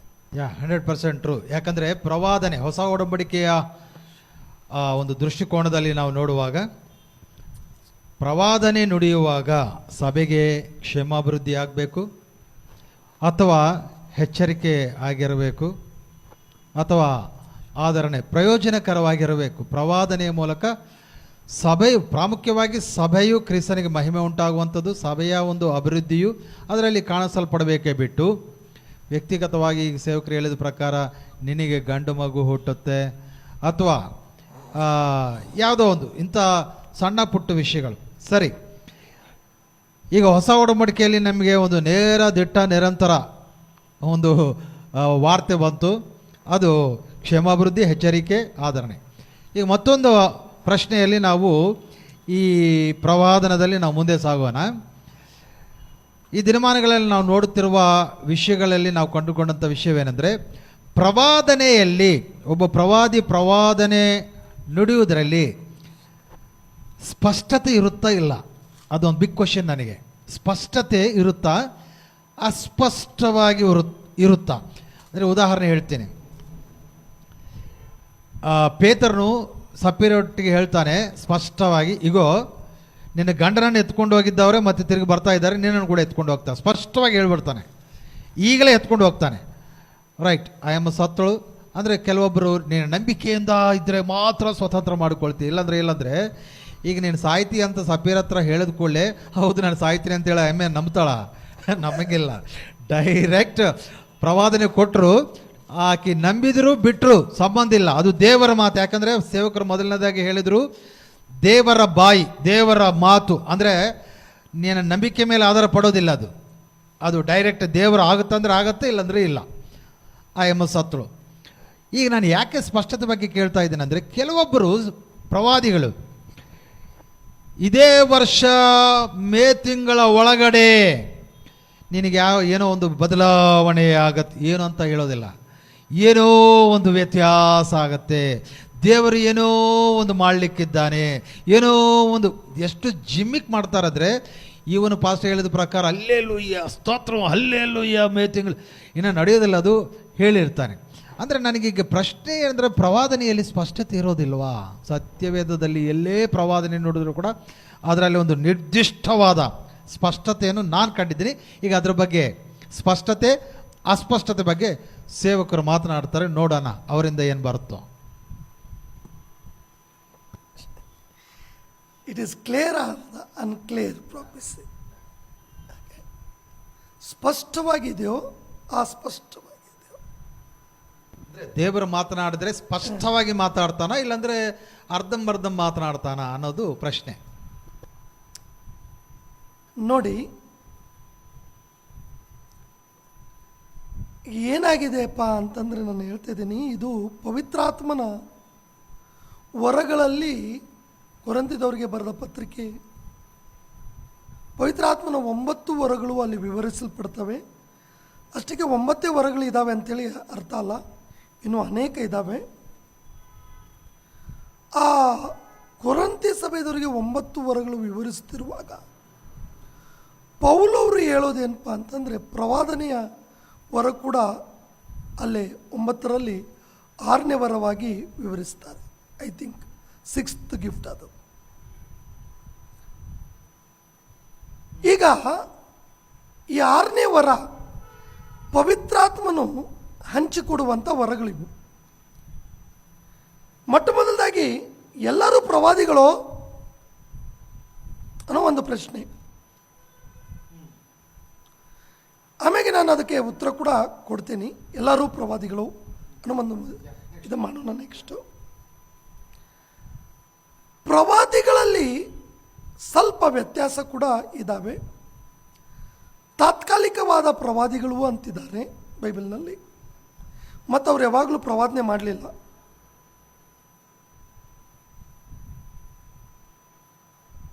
ಆಮೇಲೆ ದೀರ್ಘಕಾಲ ಪ್ರವಾದಿಗಳು ಕೂಡ ಇದ್ದಾರೆ. ತಾತ್ಕಾಲಿಕ ಪ್ರವಾದಿಗಳು, ದೀರ್ಘಕಾಲ ಪ್ರವಾದಿಗಳು ಕೂಡ ಇದ್ದಾರೆ. ದೇವರಾತ್ಮನ ಅಭಿಷೇಕ ಬಂದಾಗ ಪ್ರವಾದಿಸಿದ್ರು, ಮತ್ತು ಆಮ್ಯಾಗ ಅವರು ಪ್ರವಾದಿಯಾಗಿ ಪ್ರವಾದನೆ ಮಾಡಿಲ್ಲ ಅನ್ನೋದು ಹಳೆ ಒಡಂಬಡಿಕೆಯಲ್ಲಿ ಕೂಡ ಮತ್ತು ಹೊಸ ಒಡಂಬಡಿಕೆಯಲ್ಲಿ ಅಲ್ಲೆಲ್ಲಿ ನಾವು ನೋಡ್ತೀವಿ. ಆದರೆ ಕೆಲವರು ಮಾತ್ರ ಸ್ಪಷ್ಟವಾಗಿ ದೀರ್ಘಕಾಲ ಪ್ರವಾದಿಗಳು, ಅಂದರೆ ಕೊನೆಯವರೆಗೂ ಪ್ರವಾದಿಗಳಾಗಿದ್ದದ್ದು ಕೂಡ ನಾವು ನೋಡ್ಬೋದು. ಇಲ್ಲಿ ನೀವು ಕೇಳಿದ ಪ್ರಶ್ನೆ ಏನಂದರೆ, ಇಲ್ಲೇ ಏನೋ ನಡೀತಾ ಇದೆ, ನಿಮ್ಮ ಜೀವಿತದಲ್ಲಿ ಏನೋ ಒಂದು ಆಗ್ತಾ ಇದೆ, ನಾನು ನೋಡ್ತಾ ಇದ್ದೀನಿ ಅನ್ನೋದು, ಇವರು ತಾತ್ಕಾಲಿಕ ಪ್ರವಾದಿಗಳು ಕೂಡ ಅಲ್ಲ ಮತ್ತು ದೀರ್ಘಕಾಲದ ಪ್ರವಾದಿಗಳು ಕೂಡ ಅಲ್ಲ. ಹೇಗೆ ಅಂತಂತಂದರೆ, ದೇವರು ಹೌದಂದರೆ ಹೌದು, ಅಲ್ಲಂದರೆ ಅಲ್ಲ ಅಂತ ಎರಡಲ್ಲ. ದೇವರಲ್ಲಿ ಕೇವಲ ಹೌದು ಎಂಬುದಾಗಿ, ಆಮೇನ್ ಎಂಬುದಾಗಿ ಮಾತ್ರ ಇದೆ. ಯಾವುದಲ್ಲವೋ ಅದು ಅಲ್ಲವೇ ಅಲ್ಲ, ಯಾವುದು ಹೌದೋ ಅದು ಮಾತ್ರನೇ ಹೌದು ಅನ್ನೋದು ಬೈಬಲಿನ ಸಿದ್ಧಾಂತ. ಲೋಕದ ಸಿದ್ಧಾಂತ ಯಾವುದು? ಯಾವುದು ಹೌದು ಅದು ಅಲ್ಲ, ಯಾವುದು ಅಲ್ಲ ಅದು ಹೌದು. ಇದು ಲೋಕದ ಸಿದ್ಧಾಂತ. ಬೈಬಲ್ ಸಿದ್ಧಾಂತ ಯಾವುದಪ್ಪ ಅಂತಂದ್ರೆ, ಯಾವುದಲ್ಲ ಅದು ಅಲ್ಲವೇ ಅಲ್ಲ, ಸುಳ್ಳು ಸುಳ್ಳೇ, ನಿಜ ನಿಜಾನೇ. ನೋಡಿ, ನಿಮಗೆ ನಾವು ಒಂದು ಮಾತು ಹೇಳ್ತೀನಿ. ಜಕ್ಕಯ್ಯನ ಹತ್ರ ಬಂದು ಮೇಲೆ ನೋಡಿ, ನಿಂದ ಹೆಸರು ಏನೋ ಇದೆ, ಜಟ್ನಲ್ಲಿ ಪ್ರಾರಂಭವಾಗ್ತತೆ, ಕೆಳಗಿಳಿದು ಬಾ ಎಂದು ಯೇಸು ಹೇಳಿದ್ರ, ಅಥವಾ ಜಕ್ಕಯ್ಯನೇ ತಟ್ಟನೆ ಇಳಿದು ಬಾ ಅಂದ್ರು? ನೀವೇ ಹೇಳಿ. ಇಲ್ಲಿ ಯಾರೋ ಒಬ್ರು ಗಿಡದ ಮೇಲೆ ಕೂತಿದ್ದಾರೆ, ಆತನ ಹೆಸರು ಜೇನಲ್ಲಿ ಅಥವಾ ಪಿನಲ್ಲಿ ಸಿನಲ್ಲಿ ಪ್ರಾರಂಭ ಆಗ್ತಾ ಇದೆ, ತಟ್ಟನೆ ಇಳಿದು ಬಾ ಅಂತ ಕರೆದ್ರ, ಅಥವಾ ಜಕ್ಕಯ್ಯನೇ ತಟ್ಟನೆ ಇಳಿದು ಬಾ ಅಂತ ಕರೆದ್ರು? ನೀವು ಅರ್ಥ ಮಾಡ್ಕೊಳ್ಳಿ.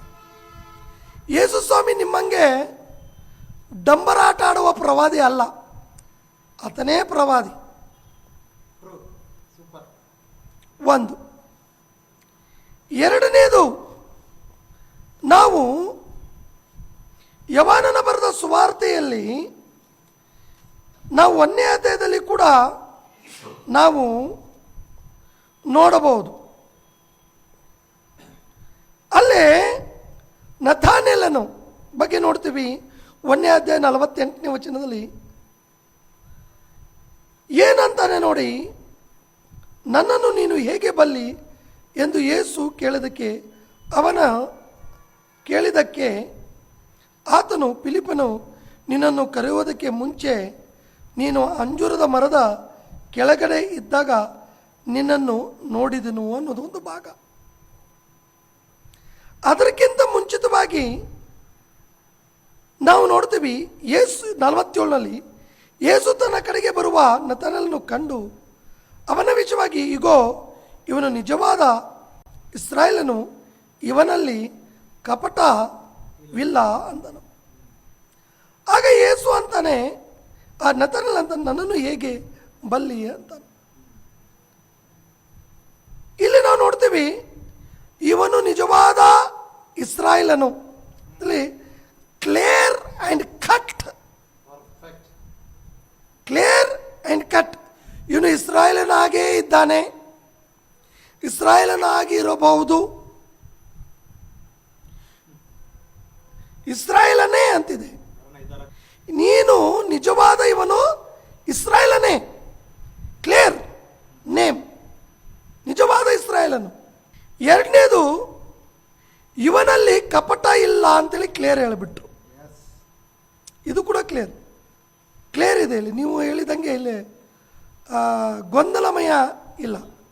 ಕಪಟ ಇದ್ದಂಗೆ ಇಲ್ದಂಗೆ ನನಗೇನೋ ಸ್ವಲ್ಪ ಕಾಣ್ತಾ ಇದೆ, ಸ್ವಲ್ಪ ಬ್ಲ್ಯಾಕ್ ವೈಟು, ಸ್ವಲ್ಪ ಹೋಲಿನೆಸ್ ಇಲ್ಲ. ಕಪಟ ಇಲ್ಲ ಅಂದರೆ ಇಲ್ಲ ಅಷ್ಟೇ, ಕ್ಲಿಯರ್ ಆನ್ಸರ್ ಹೇಳಿದನು. ಇದು ಒಂದು ತಮಗೆ ಉತ್ತರ. ನಿಜವಾದ ಇಸ್ರಾಯೇಲನು, ಕ್ಲಿಯರ್ ಆನ್ಸರ್, ಈತನಲ್ಲಿ ಕಪಟ ಇಲ್ಲ. ಮೂರನೇದು, ಅಂಜೂರದ ಮರದ ಕೆಳಗೆ ನಿನ್ನನ್ನು ನೋಡಿದೆನು ಅಂತ. ನಾನಿಲ್ಲಿ ಯಾವುದೋ ಒಂದು ಗಿಡ ಐತಿ, ಅದು ಹಸಿರಾಗಿ ಕಾಣ್ತಾ ಇದೆ, ಅದರ ಕೆಳಗಡೆ ಒಬ್ಬನು ಇದ್ದಾನೆ, ನಾನು ನೋಡ್ತಾ ಇದ್ದೀನಿ, ಕೈ ಹತ್ರಿ.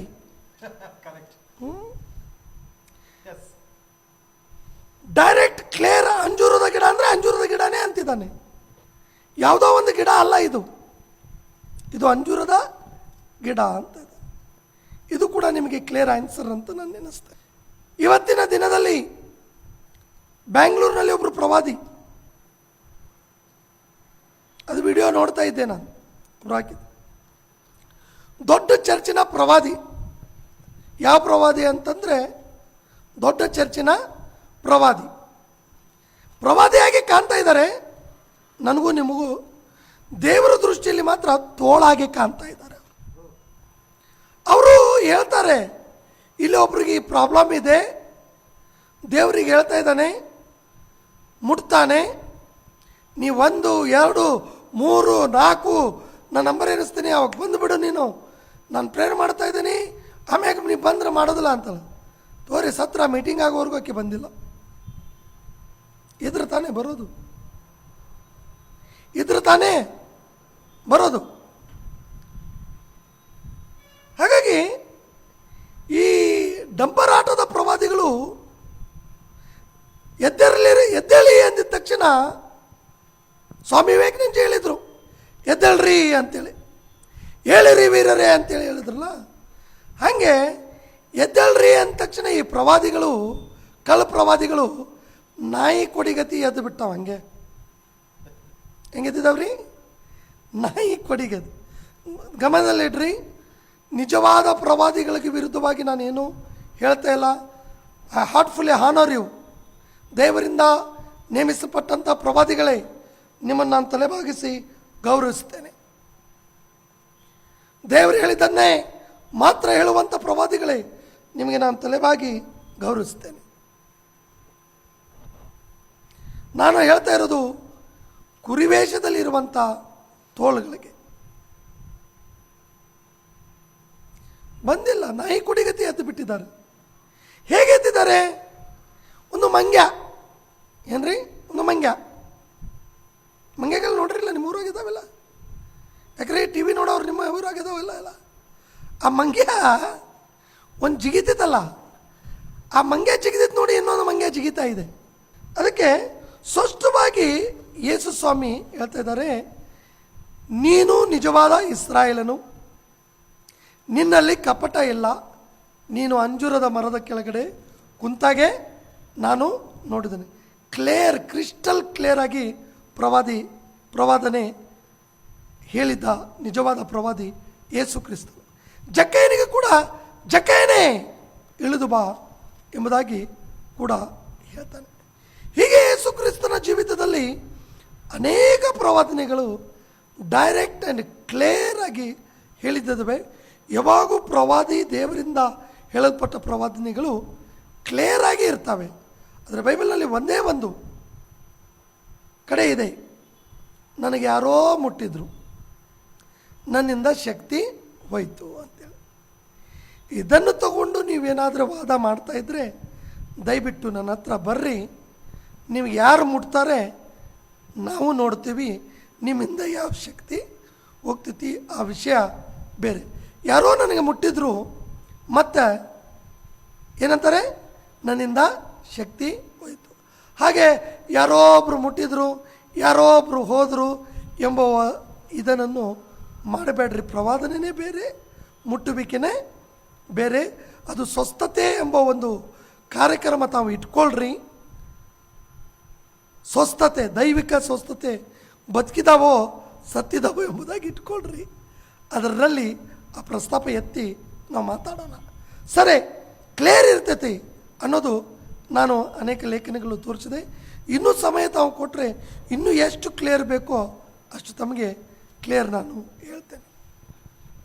ಎಸ್, ದೇವರಿಗೆ ಸ್ತೋತ್ರ. ಅಂದರೆ ನನಗೆ ಕ್ಲಾರಿಟಿ ಅಲ್ಲ, ಕೇಳುವಂಥ ಎಲ್ಲರಿಗೆ ಕೂಡ ಕ್ಲಾರಿಟಿಗಾಗಿ. ಯಾಕಂದರೆ ಇವತ್ತು ಅನೇಕರು ಅಮಾಯಕವಾಗಿ ಸುಳ್ಳು ಪ್ರವಾದಿಗಳನ್ನು, ಸುಳ್ಳು ಪ್ರವಚನೆಗಳನ್ನು ಸಭೆಗೆ ಮತ್ತು ತಮಗೆ ಯಾವುದೇ ಪ್ರಯೋಜನವಿಲ್ಲದಂಥ ದೈವಿಕವಾದ ಕ್ಷೇಮಾಭಿವೃದ್ಧಿ ತರದೇ ಇರುವಂತಹ ಅಥವಾ ಪಾಪದಲ್ಲಿ ಇದ್ದರೆ ಅದು ಎಚ್ಚರಿಕೆಯಾಗಿ ಬರುವಂಥದ್ದು ಅಲ್ಲದೆ, ಅಥವಾ ದುಃಖದಲ್ಲಿ ಸಂಕಷ್ಟದಲ್ಲಿರುವಾಗ ಆದರಣೆಯನ್ನು ಕೊಡುವಂಥದ್ದಾಗಿ ಇರದೆ, ಸುಮ್ಮನೆ ಈ ರೀತಿಯಲ್ಲಿ ಮೋಸ ಮಾಡುವಂತಹ ಪ್ರವಾದನೆ ಮತ್ತು ಪ್ರವಾದಿಗಳ ವಿಷಯದಲ್ಲಿ ಸಭೆಯು ಜಾಗರೂಕತೆಯಿಂದ ಇರಬೇಕು.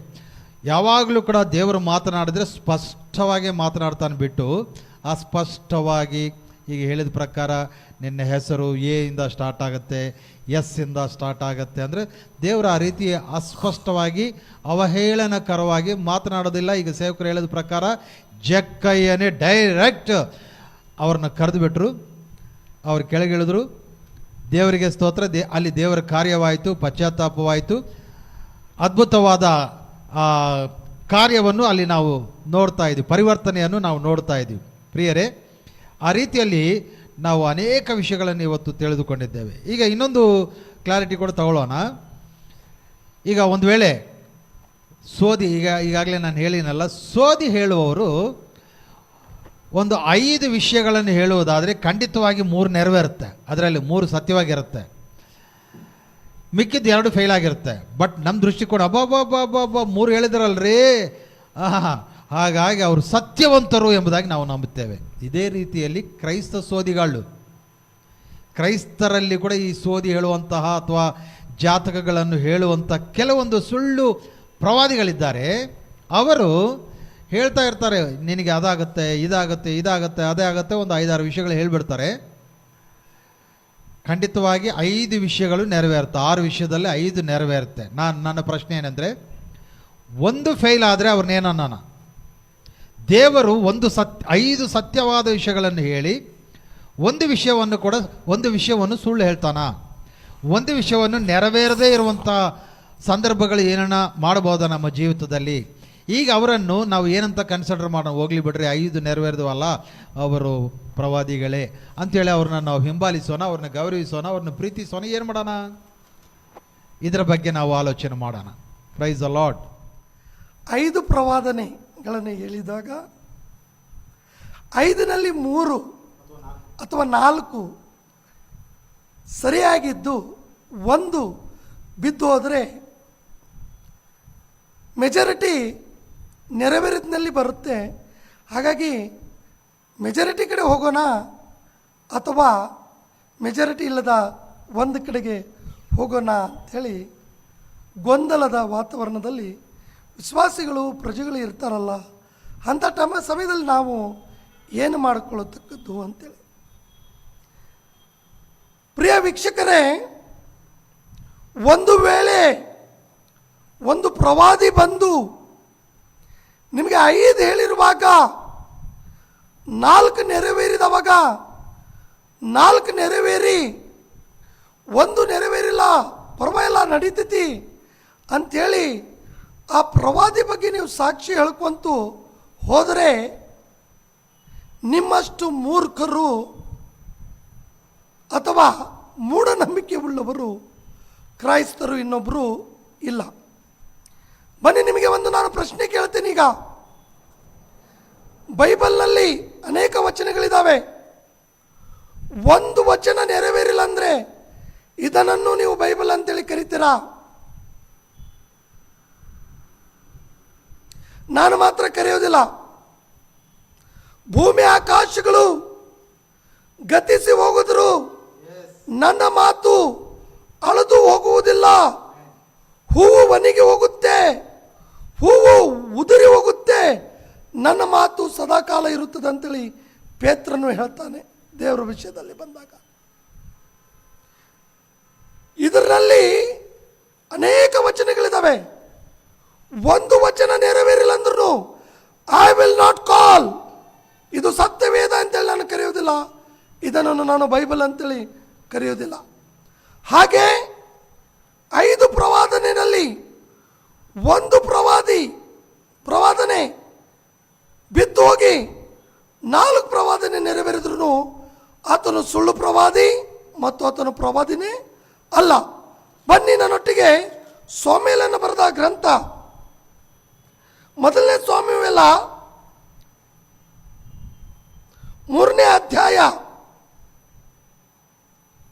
19ನೇ ವಚನದ ಪ್ರಕಾರ ಸ್ವಾಮಿಲನು ದೊಡ್ಡನಾಗುತ್ತಾ ಬಂದನ ಅಷ್ಟೇ, ಯೆಹೋವನು ಸ್ವಾಮಿಲನ ಸಂಗಡ ಇದ್ದದರಿಂದ ಅವನ ಪ್ರವಾದನೆಗಳಲ್ಲಿ ಒಂದು ಬಿದ್ದು ಹೋಗಲಿಲ್ಲ. ಒಂದು ಕೂಡ ಬಿದ್ದು ಹೋಗಲಿಲ್ಲ. ಯೆಹೋವನಿಂದ ನೇಮಿಸಲ್ಪಟ್ಟಂತ ನಿಜವಾದ ಪ್ರವಾದಿಯಾದ ಸ್ವಾಮಿಲಿನ ಪ್ರವಾದನೆಗಳಲ್ಲಿ ಒಂದು ಬಿದ್ದು ಹೋಗೋದಿಲ್ಲ. 100 ಹೇಳಿದ್ರು, 1 ಹೇಳಿದ್ರು, 5 ಹೇಳಿದ್ರು, 10 ಹೇಳಿದ್ರು, ಯೆಹೋವನ ಹೆಸರಿನಲ್ಲಿ ಹೇಳಿದ ಪ್ರತಿಯೊಂದು ಪ್ರವಾದನೆ ನೆರವೇರಿದರೆ ಮಾತ್ರ ಆತನು ಪ್ರವಾದಿ, ಇಲ್ಲದಿದ್ದರೆ ಆತನು ಪ್ರವಾದಿ ಅಲ್ಲ ಎಂಬುದಾಗಿ ಥೋರಾ ಹೇಳ್ತದೆ. ಥೋರಾ ಅಂದರೆ ಧರ್ಮಶಾಸ್ತ್ರದಲ್ಲಿ ನೀವು ಮೋಶೆ ಬರೆದಂಥ ಧರ್ಮಶಾಸ್ತ್ರದಲ್ಲಿ ಕೂಡ ನೀವು ನೋಡಬಹುದು. ಹಾಗಾಗಿ ಈ ವಚನ ಮತ್ತು ಮೋಶೆ ಧರ್ಮಶಾಸ್ತ್ರದ ಪ್ರಕಾರ ಆತನು ಪ್ರವಾದಿ ಅಲ್ಲ, ಪ್ರವಾದಿ ಆಗಲಿಕ್ಕೆ ಸಾಧ್ಯನೇ ಇಲ್ಲ. ನೀವು ಕಾಂಪ್ರಮೈಸ್ ಮಾಡ್ಕೋತಾ ಇದ್ರೆ ನೀವು ಅವನು ಅಲ್ಲಿಗೆ ಅಂತು. ಹೆಂಗಂದ್ರೆ ನೀವು ಅದೇನೋ ಒಂದು ಗಾದಿ ಮಾತಿದೆ, ಇಲ್ಲಿ ಹೇಳಬಾರ್ದು, ಏನೋ ಅಂತಾರೆ, ಅದು ಹೇಳಬಾರ್ದು, ಹೇಳೋದಿಲ್ಲ. ಆದರೆ ಆತನು ಕಳ್ಳ, ಆತನ ಮಾತು ನಂಬಿದಂಥ ನೀವು ಕೂಡ ಕಳ್ಳರು ಎಂಬುದಾಗಿ ನನ್ನ ಅಭಿಪ್ರಾಯ. ತೀರ್ಪು ತೀರಿಸ್ತಾ ಇಲ್ರಿ, ಇದ್ದಿದ್ದು ವಾಕ್ಯ ಹೇಳ್ತಾ ಇದ್ದೇನೆ ರೀ. ಮತ್ತು ಅದಕ್ಕೊಂದು ನೀವು ನಿಂತು ನಮಗೆ ತೀರ್ಪು ತೀರಿಸಬಾರ್ದು, ತೀರ್ಪು ತೀರಿಸಿದರೆ ನಿನಗೂ ತೀರ್ಪಾಗತ್ತೆ, ನೀನು ಯಾರು ಇನ್ನೊಬ್ಬರ ವಿಷಯದಲ್ಲಿ ತೀರ್ಪು ತೀರಿಸಲಿಕ್ಕೆ ಅಂತೇಳಿ ನೀವು ನನಗೆ ಬಗ್ಗೆ ನೀವು ವಾದ ಮಾಡಿಕೊಂಡ್ರೆ ಅದು ನಿಮ್ಮ ಆತ್ಮಸಾಕ್ಷಿಕಿದ್ರೆ ಮಾಡಿಕೊಳ್ಳ್ರಿ. ಒಂದು ಪ್ರವಾದನೆ ಬಿದ್ದೋದ್ರೂ ಕೂಡ ಆತ ನಿಜವಾದ ಪ್ರವಾದಿ ಅಲ್ಲ ಎಂಬುದಾಗಿ ಈ ವಾಕ್ಯ ಅನುಸಾರವಾಗಿ ಪಾಸ್ಟರ್ ನಾನು ಸ್ಪಷ್ಟವಾಗಿ ನಾನು ವ್ಯಾಖ್ಯಾನ ಮಾಡ್ತಾ ಇದ್ದೇನೆ. ಅರಣ್ಯಕಾಂಡದಲ್ಲಿ ಕೂಡ ನಾವು ನೋಡ್ಬೋದು, ಅದರಲ್ಲಿ 18ನೇ ಅಧ್ಯಾಯದಲ್ಲಿ 22ನೇ ವಚನದಲ್ಲಿ ಒಬ್ಬ ಪ್ರವಾದಿ ತಾನು ಯೆಹೋವನಿಂದ ಕಳಿಸಲ್ಪಟ್ಟವನು ಎಂದು ಹೇಳಿಕೊಂಡ್ರೆ ಅವನು ಹೇಳಿದ ಮಾತುಗಳು ನೆರವೇರದೆ ಹೋದರೆ ಆಗ ಆ ವಿಷಯಗಳೆಲ್ಲವೂ ಕೂಡ ಯೆಹೋವನು ಹೇಳಿಲ್ಲವೆಂದು ನಿಮಗೂ ಗೊತ್ತಾಗುವ ಎಲ್ಲವೂ ಯಾವುದು ಯೆಹೋವನು ಹೇಳಿಲ್ಲವೆಂದು ಗೊತ್ತಾಗತ್ತೆ. ಹಾಗಾಗಿ ಪ್ರಿಯರೇ, ನಾವು ಕೊನೆ ಸಮಯಕ್ಕೆ ಬಂದಿದೆ. ಅನೇಕ ವಿಷಯಗಳ ಬಗ್ಗೆ ನಾವು ತಿಳಿದುಕೊಂಡಿದ್ದೇವೆ, ಕ್ಲಾರಿಟಿ ಬಂದಿದೆ. ಯಾಕಂದರೆ ಮೊದಲನೇದಾಗಿ ನಾವು ಪ್ರವಾದಿ ಅಂದರೆ ಯಾರು? ಪ್ರವಾದಿ ದೇವರ ಬಾಯಿಯಾಗಿರ್ತಾನೆ. ಪ್ರವಾದಿ ವರ್ತಮಾನ ಭೂತ ಭವಿಷ್ಯತ್ ಕಾಲಗಳನ್ನು ದೇವರ ಮೂಲಕ ಹೇಳುವನಾಗಿರ್ತಾನೆ. ಪ್ರವಾದಿ ಹೇಳುವಾಗ ಅದು ಸಭೆಗೆ ಅಥವಾ ವ್ಯಕ್ತಿಗೆ ಕ್ಷೇಮಾಭಿವೃದ್ಧಿಯನ್ನು ಮತ್ತು ಎಚ್ಚರಿಕೆಯನ್ನು ಮತ್ತು ಆದರಣೆಯನ್ನು ಉಂಟು ಮಾಡುವಂಥದ್ದು ಆಗಿದೆ ಎಂಬುದಾಗಿ ಪ್ರವಾದಿ ಬಗ್ಗೆ ನಾವು ತಿಳಿದುಕೊಂಡಿದ್ದೇವೆ ಪ್ರಿಯರೇ. ಮತ್ತು ಪ್ರವಚನ ಅಂದರೆ ಏನು, ಪ್ರವಚನಗಳಿಂದ ಪ್ರಯೋಜನವೇನು, ಸುಳ್ಳು ಪ್ರವಾದಿಗಳ ವಿಷಯದಲ್ಲಿ ಅನೇಕ ವಿಷಯಗಳನ್ನು ನಾವು ತಿಳಿದುಕೊಂಡಿದ್ದೇವೆ. ಈಗ ಕೊನೆ ವಿಷಯಕ್ಕೆ ನಾವು ಬಂದಿದ್ದೇವೆ. ಈಗ ಹೊಸ ಒಡಂಬಡಿಕೆಯ ಪ್ರವಾದಿ ಯಾರಾಗಿರ್ಬೋದು? ದೇವರು ಪ್ರತ್ಯೇಕವಾದ ಪ್ರವಾದಿಗಳನ್ನು ಆರಿಸಿಕೊಳ್ತಾನೆ. ಯಾಕಂದರೆ ಅಪೋಸ್ತಲರು, ಪ್ರವಾದಿಗಳು ಮತ್ತು ಸುವಾರ್ತಿಕರು, ದೇವರ ಸೇವೆ ಮಾಡುವವರು, ಈ ರೀತಿಯಲ್ಲಿ ದೇವರು ಪ್ರತ್ಯೇಕವಾದ ರೀತಿಯಲ್ಲಿ ಅವರಿಗೆ ವರಗಳನ್ನು ಕೊಟ್ಟು ಆರಿಸಿಕೊಳ್ಳುವುದು ಉಂಟು. ಮತ್ತು ಅಷ್ಟು ಮಾತ್ರವಲ್ಲದೆ ಮೊದಲನೇ ಕೊರಿಂಥಿ 14:31ನೇ ವಚನದ ಪ್ರಕಾರ ನಾವು ನೋಡುವಾಗ ಅಲ್ಲಿ ನೀವೆಲ್ಲರೂ ಒಬ್ಬರಾದ ನಂತರ ಒಬ್ಬರು ಪ್ರವಾದಿಸಬಹುದು ಎಂಬುದಾಗಿ ಪೌಲ್ ಹೇಳ್ತಾನೆ. ಒಬ್ಬರಾದ ನಂತರ ಒಬ್ಬರು ಪ್ರವಾದಿಸಬಹುದು. ಈ ರೀತಿಯಲ್ಲಿ ಎಲ್ಲ ಜನರು ಕಲಿತುಕೊಳ್ಳುವವರು ಮತ್ತು ಪ್ರೋತ್ಸಾಹಿತರಾಗುವರು ಎಂಬುದಾಗಿ ಅಲ್ಲಿ ಈ ಪ್ರವಾದನದ ಬಗ್ಗೆ ಅಲ್ಲಿ ಬರೆಯಲ್ಪಟ್ಟಿದೆ. ಪೌಲ್ ಹೇಳ್ತಾ ಇದ್ದಾನೆ, ಅಂದರೆ ದೇವರು ಆರಿಸಿಕೊಳ್ಳುವಂಥ ಪ್ರವಾದಿ ದೇವರ ಮಾತುಗಳನ್ನು, ವರ್ತಮಾನ ಭೂತ ಭವಿಷ್ಯತ್ ಕಾಲದ ವಿಷಯಗಳನ್ನು ಜನರಿಗೆ ಸಭೆಯ ಕ್ಷೇಮಾಭಿವೃದ್ಧಿಗಾಗಿ ತಿಳಿಪಡಿಸುವವನು. ಓಕೆ, ಈಗ ಇಲ್ಲಿ ಪೌಲನ್ ಇನ್ನೊಂದು ವಿಷಯವನ್ನು ಹೇಳ್ತಾ ಇದ್ದಾನೆ. ಅದೇನೆಂದರೆ ಎಲ್ಲರೂ ಕೂಡ ಕಲಿತುಕೊಳ್ಳಬಹುದು, ಎಲ್ಲರೂ ಕೂಡ ಪ್ರವಾದಿಗಳಾಗ್ಬೋದು, ಪ್ರವಾದನೆ ಕೊಡಬಹುದು. ಇದರ ಬಗ್ಗೆ ಕೂಡ ನಾವು ಒಂದು ಕ್ಲಾರಿಟಿ ತಕ್ಕೊಂಡು ಇವತ್ತು ನಾವು ಮುಗಿಸಿಕೊಳ್ಳೋಣ, ಪ್ರಾರ್ಥನೆ ಮಾಡಿಕೊಳ್ಳೋಣ. ಈ ಸಮಯವನ್ನು ನಾನು ಸೇವಕರಿಗೆ ಕೊಡ್ತೇನೆ. ಯಾಕಂದರೆ ಇವತ್ತು ಅವರನ್ನು ಉಪಯೋಗಿಸಬೇಕು ಎಂಬುದಾಗಿ ಕರ್ತನು ಅವರನ್ನು ಆರಿಸಿಕೊಂಡಿದ್ದಾನೆ. ಅವರ ಮೂಲಕ ನಾವು ಅನೇಕ ವಿಷಯಗಳನ್ನು ತಿಳಿದುಕೊಳ್ಳುವಂತೆ ಈ ಸಮಯವನ್ನು ನಾನು ಅವರಿಗೆ ಕೊಡ್ತಾ ಇದ್ದೀನಿ. ಎಲ್ಲರೂ ಪ್ರವಾದಿಗಳ ಅಥವಾ ಕೆಲವರು ಪ್ರವಾದಿಗಳ ಅಂತೇಳಿ ಇದನ್ನು ಬೈಬಲ್ ಎರಡು ರೀತಿಯಾಗಿ ವಿವರಿಸ್ತದೆ. 2 ಟೈಪ್ ಯಾವ್ರೆ ಹೇಗೆ ಪ್ರಿಯ ವೀಕ್ಷಕರೇ ಎರಡು ರೀತಿಯಾಗಿ ವಿವರಿಸ್ತದೆ ಅಂದರೆ, ದೇವರು ಸಭೆಯಲ್ಲಿ ಮೊದಲನೇದಾಗಿ ಅಪೋಸ್ತಲರನ್ನು ಇಟ್ಟಿದ್ದಾನೆ, ಎರಡನೇದಾಗಿ ಪ್ರವಾದಿಗಳನ್ನು ಇಟ್ಟಿದ್ದಾನೆ ಅಂತೇಳಿ ಕೊರಿಂಥದವರಿಗೆ ಬರೆದ ಪತ್ರಿಕೆಯಲ್ಲಿ 12ನೇ ಅಧ್ಯಾಯ 27ನೇ ವಚನದ ಕೆಳಗಡೆ ನಾವು ನೋಡಬಹುದು. ಅದೇ ಸಮಯದಲ್ಲಿ ಎಫೆಸದವರಿಗೆ ಬರೆದ ಪತ್ರಿಕೆಯಲ್ಲಿ ಕೂಡ 5-fold ಮಿನಿಸ್ಟ್ರಿದಲ್ಲಿ ಕೂಡ ನಾವು ಸಭೆ ಕ್ಷೇಮಾಭಿವೃದ್ಧಿಗಾಗಿ ದೇವರು ಪ್ರವಾದಿಗಳನ್ನು ಅಲ್ಲಿ ಕೂಡ ಇಟ್ಟಿದ್ದನ್ನು ಪೌಲವರು ಹೇಳ್ತಾರೆ. ಆದರೆ 29ನೇ ವಚನ ಕೊರಂತಿ 12:29 ಪ್ರಶ್ನೆ ಚಿಹ್ನವಾಗಿ ಹಾಕಿ ಎಲ್ಲರೂ ಪ್ರವಾದಿಗಳೋ ಎಂಬುದಾಗಿ ಕೇಳ್ತಾನೆ. ಎಲ್ಲರೂ ಪ್ರವಾದಿಗಳೋ ಅಂತ.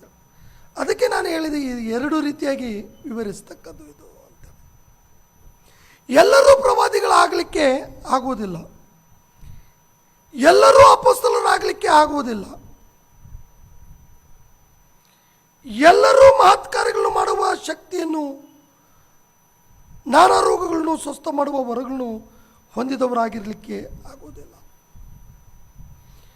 ಎಲ್ಲರೂ ವಾಸಿ ಮಾಡುವರಾಗುವುದಿಲ್ಲ.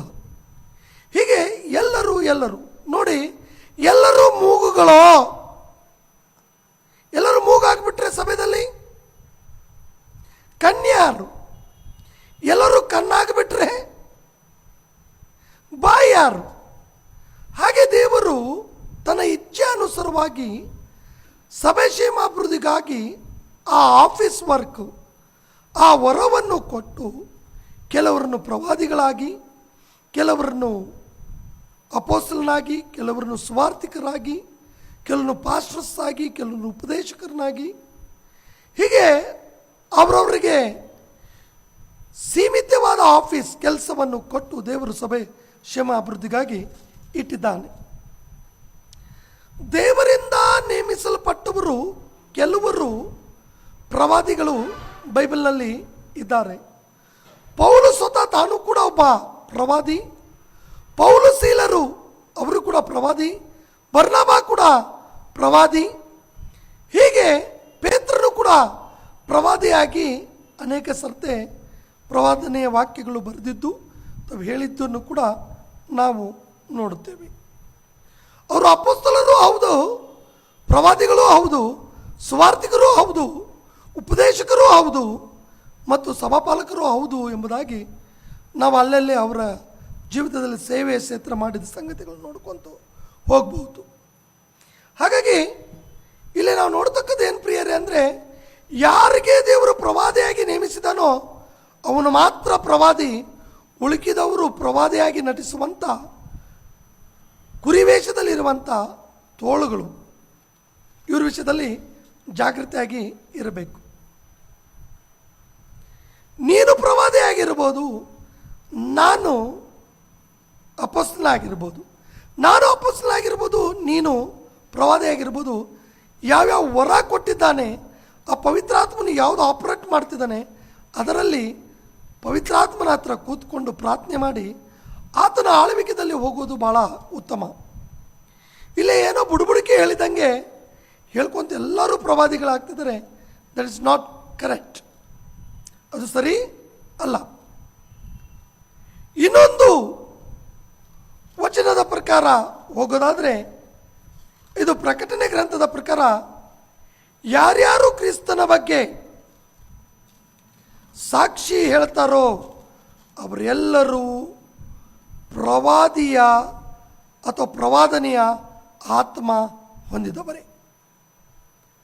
ಯೇಸು ಸ್ವಾಮಿ ಬಗ್ಗೆ ಸಾಕ್ಷಿ ಹೇಳುವರು ಪ್ರತಿಯೊಬ್ಬರು, ಬೈಬಲಿನ ವಚನವನ್ನು ಎತ್ತಿ ಹೇಳುವರು ಎಲ್ಲರೂ ನಾವು ಪ್ರವಾದಿಯ ಆತ್ಮಗಳನ್ನು ಹೊಂದಿದವರೇ ಎಂಬುದಾಗಿ ಪ್ರಕಟಣೆ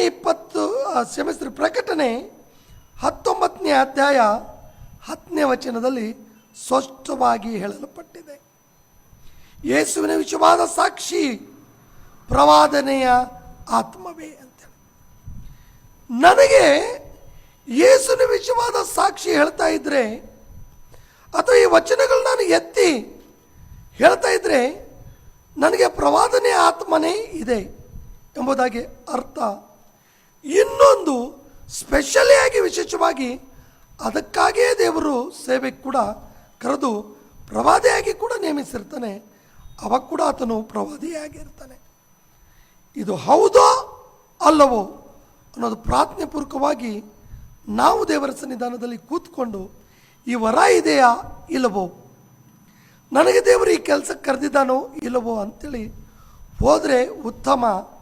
ಇಲ್ಲದಿದ್ದರೆ ದಾವೀದನು ಯುದ್ಧಕ್ಕೆ ಹೋದಾಗ ಆ ಸೈನಿಕನ ಡ್ರೆಸ್ ಹಾಕ್ಕೊಂಡು ಹೋಗ್ತಾನಲ್ಲ, ಹಂಗಾಗ್ತದ. ಹಾಕ್ಕೊಂಡ ಯುದ್ಧ ಮಾಡಲಿಕ್ಕೆ ಆಗೋದಿಲ್ಲ ಅಂತೇಳಿ ಮತ್ತೆ ಕಳಚಿಟ್ಟು ತನ್ನ ಪದ್ಧತಿ ಪ್ರಕಾರವೇ ಬಂದ. ಹಾಗಾಗಿ ನಿನಗೆ ಯಾವ ವರ ಇದೆ ದೇವರ ಹತ್ರ ಕೇಳಿ ಅದು ಪಡ್ಕೊಂಡು ಅದರಲ್ಲಿ ನಂಬಿಗಸ್ತನಾಗಿ ಮುಂದಕ್ಕೆ ಹೋದರೆ ಒಳ್ಳೆಯದು. ಹಾಗಾಗಿ ಅಯ್ಯ ಅವರೇ, ಪ್ರವಾದನೆ ಸೇವೆಗೆ ಕೆಲವರನ್ನು ದೇವರು ನೇಮಿಸಿದ್ದಾನೆ. ಅವರು ಪ್ರವಾದಿಗಳು ಮತ್ತು ಯೇಸು ಕ್ರಿಸ್ತನ ನಿಮಿತ್ತವಾಗಿ ಸಾಕ್ಷಿ ಹೇಳುವ ಅಥವಾ ಈ ವಾಕ್ಯ ಹೇಳುವವರೆಲ್ಲರೂ ಪ್ರವಾದಿಯ ಆತ್ಮವನ್ನು ಹೊಂದಿದವರೇ ಆಗಿರ್ತಾನೆ. ಪ್ರವಾದಿಗಳ ಆತ್ಮವು ಪ್ರವಾದಿ ಸ್ವಾಧೀನದಲ್ಲೇ ಇರಬೇಕು ಅಂತ ಬೈಬಲ್ ಇರ್ತದೆ. ಸ್ವಾಧೀನದಲ್ಲಿ ಇಟ್ಕೊಂಡು ನಿಜವಾದ ಪ್ರವಾದನೆಯನ್ನು ಹೇಳ್ಕೊಂತ ಹೋಗ್ರಿ, ನಿಜವಾದ ಪ್ರವಾದನೆಯನ್ನು ಕೇಳ್ಕೊಂತು ಹೋಗ್ರಿ. ಆ ವರ ಇದ್ದರೆ ಹೇಳ್ರಿ, ಇಲ್ಲದ್ರೆ ಸುಮ್ಕು ಬೈಬಲ್ ವಾಕ್ಯಗಳನ್ನು ಪ್ರಚಾರ ಮಾಡ್ಕೊಂತ ಹೋಗ್ರಿ. ದೇವರು ನಿಮ್ಮನ್ನು ಖಂಡಿತ ಆಶೀರ್ವದಿಸ್ತಾನೆ. ಓಕೆ, ಕನ್ಕ್ಲೂಷನ್ಗೆ ಬಂದಿದ್ದೇವೆ. ಎಸ್, ಕರ್ತನು ಏರ್ಪಾಟ್ ಮಾಡಿಕೊಂಡು ಪ್ರವಾದಿಗಳಾಗಿ ಉಪಯೋಗಿಸುವುದು ಒಂದಾದರೆ, ಪೌಲ್ ಹೇಳುವುದೇನೆಂದರೆ ನೀವೆಲ್ಲರೂ ಕೂಡ ಪ್ರವಾದಿಸಿರಿ, ಕಲಿತುಕೊಳ್ಳ್ರಿ, ಪ್ರೋತ್ಸಾಹ ಮಾಡ್ತಾ ಇದ್ದಾನೆ ಇಲ್ಲಿ. ನಾನು ಯಾವ ರೀತಿ ಇದನ್ನು ಕೊನೆಗೊಳಿಸಬೇಕೆಂಬುದಾಗಿ ಇಷ್ಟಪಡ್ತಾ ಇದ್ದೇನೆಂದರೆ, ಯಾರೋ ಪ್ರವಚನನ ಬಗ್ಗೆ ಹೇಳ್ತಾರೆ, ಅಲ್ಲಿ ಓಡಿ ಹೋಗಿ ಏನೋ ತಿಳಿದುಕೊಳ್ಬೇಕು, ಅದರಿಂದ ಏನೋ ಒಂದು ಪ್ರಯೋಜನ ಆಗಬೇಕು, ಯಾವುದೋ ಒಂದು ಲ್ಯಾಟ್ರಿ ಪಡೆಯಬೇಕು ಅನ್ನೋ ರೀತಿಯಲ್ಲಿ ಕುರುಡರಾಗಿ ಇರಬೇಡ್ರಿ. ಈಗ ನಾವು ಕೂಡ ಹೇಗೆ ಪ್ರವಾದನೆ ನೀಡಬಹುದು, ಒಂದು ವಿಷಯವನ್ನು ನಾನು ಹೇಳಿ ಮುಕ್ತಾಯದ ಪ್ರಾರ್ಥನೆ ಮಾಡಿಕೊಳ್ಳೋಣ. ಅಪೊಸ್ತಲ ಕೃತಿಗಳ 2ನೇ ಅಧ್ಯಾಯ 16ನೇ ವಚನದಲ್ಲಿ ಪೇತ್ರನು ಅಲ್ಲಿರುವ ಎಲ್ಲ ಜನರೊಟ್ಟಿಗೆ ಮಾತನಾಡ್ತಾ ಒಂದನ್ನು ಅವರಿಗೆ ನೆನಪು ಮಾಡ್ತಾನೆ. ಯಾವೇಲು ಪ್ರವಾದಿಯಿಂದ ಹೇಳಲ್ಪಟ್ಟ ಸಂಗತಿ ಇದೆ, ಅದೇನೆಂದರೆ ಆ ಪ್ರವಾದಿ ಹೇಳಿರುವಂಥ ಮಾತು, ಅಂತ್ಯ ದಿನಮಾನಗಳಲ್ಲಿ ಎಲ್ಲರ ಮೇಲೆ ಕೂಡ ದೇವರ ಆತ್ಮ ಸುರಿಸಲ್ಪಡುತ್ತೆ. ಓಕೆ, ಪೇತ್ರನು ಹೇಗೆ ಯಾವೇಲನ್ನು ಬರೆದ ಆ ಮಾತನ್ನು ನೆನಪು ಮಾಡಿ ಆ ಪ್ರವಚನವನ್ನು ತಿರುಗಾವರ್ತಿ ನೆನಪು ಮಾಡೋದ್ರ ಮೂಲಕ ದೇವರಿಗೆ ಸ್ತೋತ್ರವಾಗಲಿ, ಅಲ್ಲಿರೋ ಎಲ್ಲ ಜನರು ಸುಮಾರು 3,000 ಜನರು ಅವರು ಪಶ್ಚಾತ್ತಾಪವನ್ನು ದೀಕ್ಷಾ ಸ್ನಾನ ಹೊಂದಿಕೊಂಡ್ರು ಎಂಬುದಾಗಿ ನಾವು ಸತ್ಯದ ವೇದದಲ್ಲಿ ನೋಡುತ್ತೇವೆ. ಇದನ್ನೇ ಪೌಲನು ಕೂಡ ಹೇಳ್ತಾನೆ, ನಾವೆಲ್ಲರೂ ಕೂಡ ದೇವರ ಮಾತುಗಳನ್ನು ಪದೇ ಪದೇ ಮಾತನಾಡಿ ನಂಬಿಕೆಯಿಂದ ನಾವು ಮುಂದೆ ಸಾಗುವಾಗ ಅದರ ಮೂಲಕ ನಾವು ಆಶೀರ್ವಾದಗಳನ್ನು, ಕ್ಷೇಮಾಭಿವೃದ್ಧಿಯನ್ನು ಹೊಂದಿಕೊಳ್ಳುತ್ತೇವೆ ಎಂಬುದಾಗಿ. ಪ್ರಿಯರೇ, ಈ ಕಾರ್ಯಕ್ರಮದಲ್ಲಿ ಅನೇಕ ವಿಷಯಗಳಿಗೆ ನಾವು ಉತ್ತರವನ್ನು ಪವಿತ್ರಾತ್ಮನ ಮೂಲಕ ತಿಳಿದುಕೊಂಡಿದ್ದೇವೆ. ಸೇವಕರು ಅನೇಕ ವಿಷಯಗಳಿಗೆ ನಮಗೆ ಉತ್ತರವನ್ನು ಕೊಟ್ಟಿದ್ದಾರೆ. ಇನ್ನು ಹೆಚ್ಚಾದ ರೀತಿಯಲ್ಲಿ ಪ್ರಶ್ನೆಗಳಿರೋದಾದರೆ ದಯವಿಟ್ಟು ಕೆಳಗೆ ಸ್ಕ್ರೋಲಿಂಗ್ನಲ್ಲಿ ಬರುವ ನಂಬರ್ಸ್ಗೆ ನೀವು ಕಾಲ್ ಮಾಡಿ. ಇನ್ನವ್ರ ಫೋನ್ ನಂಬರ್, ನನ್ನ ಫೋನ್ ನಂಬರ್ ಕೆಳಗೆ ಸ್ಕ್ರೋಲಿಂಗ್ ಆಗ್ತಾ ಇದೆ. ದಯವಿಟ್ಟು ನೀವು ಫೋನ್ ಮಾಡಿ, ನಾವಿನ್ನೂ ಹೆಚ್ಚಾದ ರೀತಿಯಲ್ಲಿ ಕರ್ತನ ಬಗ್ಗೆ ತಿಳಿದುಕೊಂಡು ದೇವರ ನಾಮವನ್ನು ಮಹಿಮೆಪಡಿಸೋಣ. ಮುಂಬರುವ ದಿನಮಾನಗಳಲ್ಲಿ ಇನ್ನೂ ಅನೇಕ ಅಂಶಗಳ ಬಗ್ಗೆ ನಾವು ಚರ್ಚೆ ಮಾಡಿ ದೇವರ ಒಂದು ಮಾರ್ಗದಲ್ಲಿ ನಿರ್ದಿಷ್ಟವಾದ ಮತ್ತು ಸ್ಥಿರಚಿತ್ತರಾಗಿ ನಡೆಯುವುದಕ್ಕೆ ದೇವರು ನಮಗೆ ಸಹಾಯ ಮಾಡಲಿ. ಪ್ರಿಯರೇ, ಈ ಕಾರ್ಯಕ್ರಮವು ನಿಮಗೆ ಆಶೀರ್ವಾದಕರವಾಗಿ ಇದೆ ಎಂಬುದಾಗಿ ನಾನು ನಂಬುತ್ತಾ ಇದ್ದೀನಿ. ಈ ಸಮಯದಲ್ಲಿ ಕಾರ್ಯಕ್ರಮವನ್ನು ನಾವು ಮುಕ್ತಾಯಗೊಳಿಸ್ಕೊಳ್ಳೋಣ. ನಮ್ಮದಲ್ಲಿರುವಂಥ ಪಾಸ್ಟರ್ ಫ್ರಾನ್ಸಿಸ್ ಕನ್ನೆಯವರು ಪ್ರಾರ್ಥನೆ ಮಾಡ್ತಾರೆ. ತದನಂತರ ನಾವು ಈ ಕಾರ್ಯಕ್ರಮವನ್ನು ಮುಕ್ತಾಯ ಮಾಡಿಕೊಳ್ಳೋಣ. ಪ್ರಾರ್ಥನೆ ಮಾಡಿಕೊಳ್ಳೋಣ. ಪರಲೋಕದಲ್ಲಿ ಇರುವಂಥ ಮಹಾಪರಿಶುದ್ಧನಾದ ದೇವರೇ, ಇದುವರೆಗೂ ನನಗೆ ಮತ್ತು ಸತ್ಯ ಮಾರ್ಗ ಚಾನೆಲಿನ ಸಂಸ್ಥಾಪಕರಿಗೆ ಈ ಒಂದು ಪ್ರವಾದನೆಯ ಅಂಶವಾಗಿ ಇಟ್ಕೊಂಡು ಚರ್ಚಿಸಿ ಎಲ್ಲರಿಗೆ ಸರಿಯಾದ ವಚನಗಳನ್ನು ತಿಳಿಪಡಿಸಲಿಕ್ಕೆ ನಮಗೆ ಸಹಾಯ ಮಾಡಿದ್ರಿ, ಅದಕ್ಕಾಗಿ ಸ್ತೋತ್ರ. ಸತ್ಯ ಮಾರ್ಗ ಚಾನೆಲ್ನ ವೀಕ್ಷಕರು ಎಚ್ಚರಗೊಂಡು ಸುಳ್ಳು ಪ್ರವಾದಿಗಳನ್ನು ಎದುರಿಸಿ ಸತ್ಯವಾದ ನಿಜವಾದ ಪ್ರವಾದಿಗಳು ಇರುವರನ್ನು ಪ್ರೋತ್ಸಾಹಿಸಿ ಮುಂದಕ್ಕೆ ನಡಲಿಕ್ಕೆ ಸಹಾಯ ಮಾಡಬೇಕೆಂಬುದಾಗಿ, ಸತ್ಯವನ್ನು ಪರಿಶೋಧನೆ ಮಾಡುತ್ತಾ ಸರ್ವ ಸತ್ಯದಲ್ಲಿ ನಿಲ್ಲುವಂತೆ ಎಲ್ಲರಿಗೂ ನಮಗೆ ನೀನು ಕೃಪೆ ಕೊಡಬೇಕೆಂಬುದಾಗಿ ನಿಜವಾದ ಪ್ರವಾದಿಯಾದ ಯೇಸುವಿನ ನಾಮದಲ್ಲಿ ಪ್ರಾರ್ಥನೆ ಮಾಡ್ತಾ ಇದ್ದೀವಿ ತಂದೆ. Amen, amen, amen. Praise the lord. ದೇವರು ನಮಗೆ ಸ್ತೋತ್ರವಾಗಲಿ. ಎಲ್ಲರಿಗೆ ವಂದನೆ. ಮತ್ತೆ ತಿರ್ಗಾವರ್ತಿ ಇನ್ನೊಂದು ಸಬ್ಜೆಕ್ಟ್ ಮೂಲಕ ನಾವು ಚರ್ಚೆ ಕಾರ್ಯಕ್ರಮದಲ್ಲಿ ಪಾಲ್ಗೊಳ್ಳೋಣ. ಅಲ್ಲಿವರೆಗೆ ದೇವರ ಉಚಿತ ಕೃಪೆ ನಮಗೆಲ್ಲರಿಗೂ ಕೂಡ ಸಹಾಯಕರವಾಗಿ ನಮ್ಮನ್ನೆಲ್ಲರನ್ನು ನಡೆಸಲಿ. God bless you. Praise the Lord. Amen. God bless you.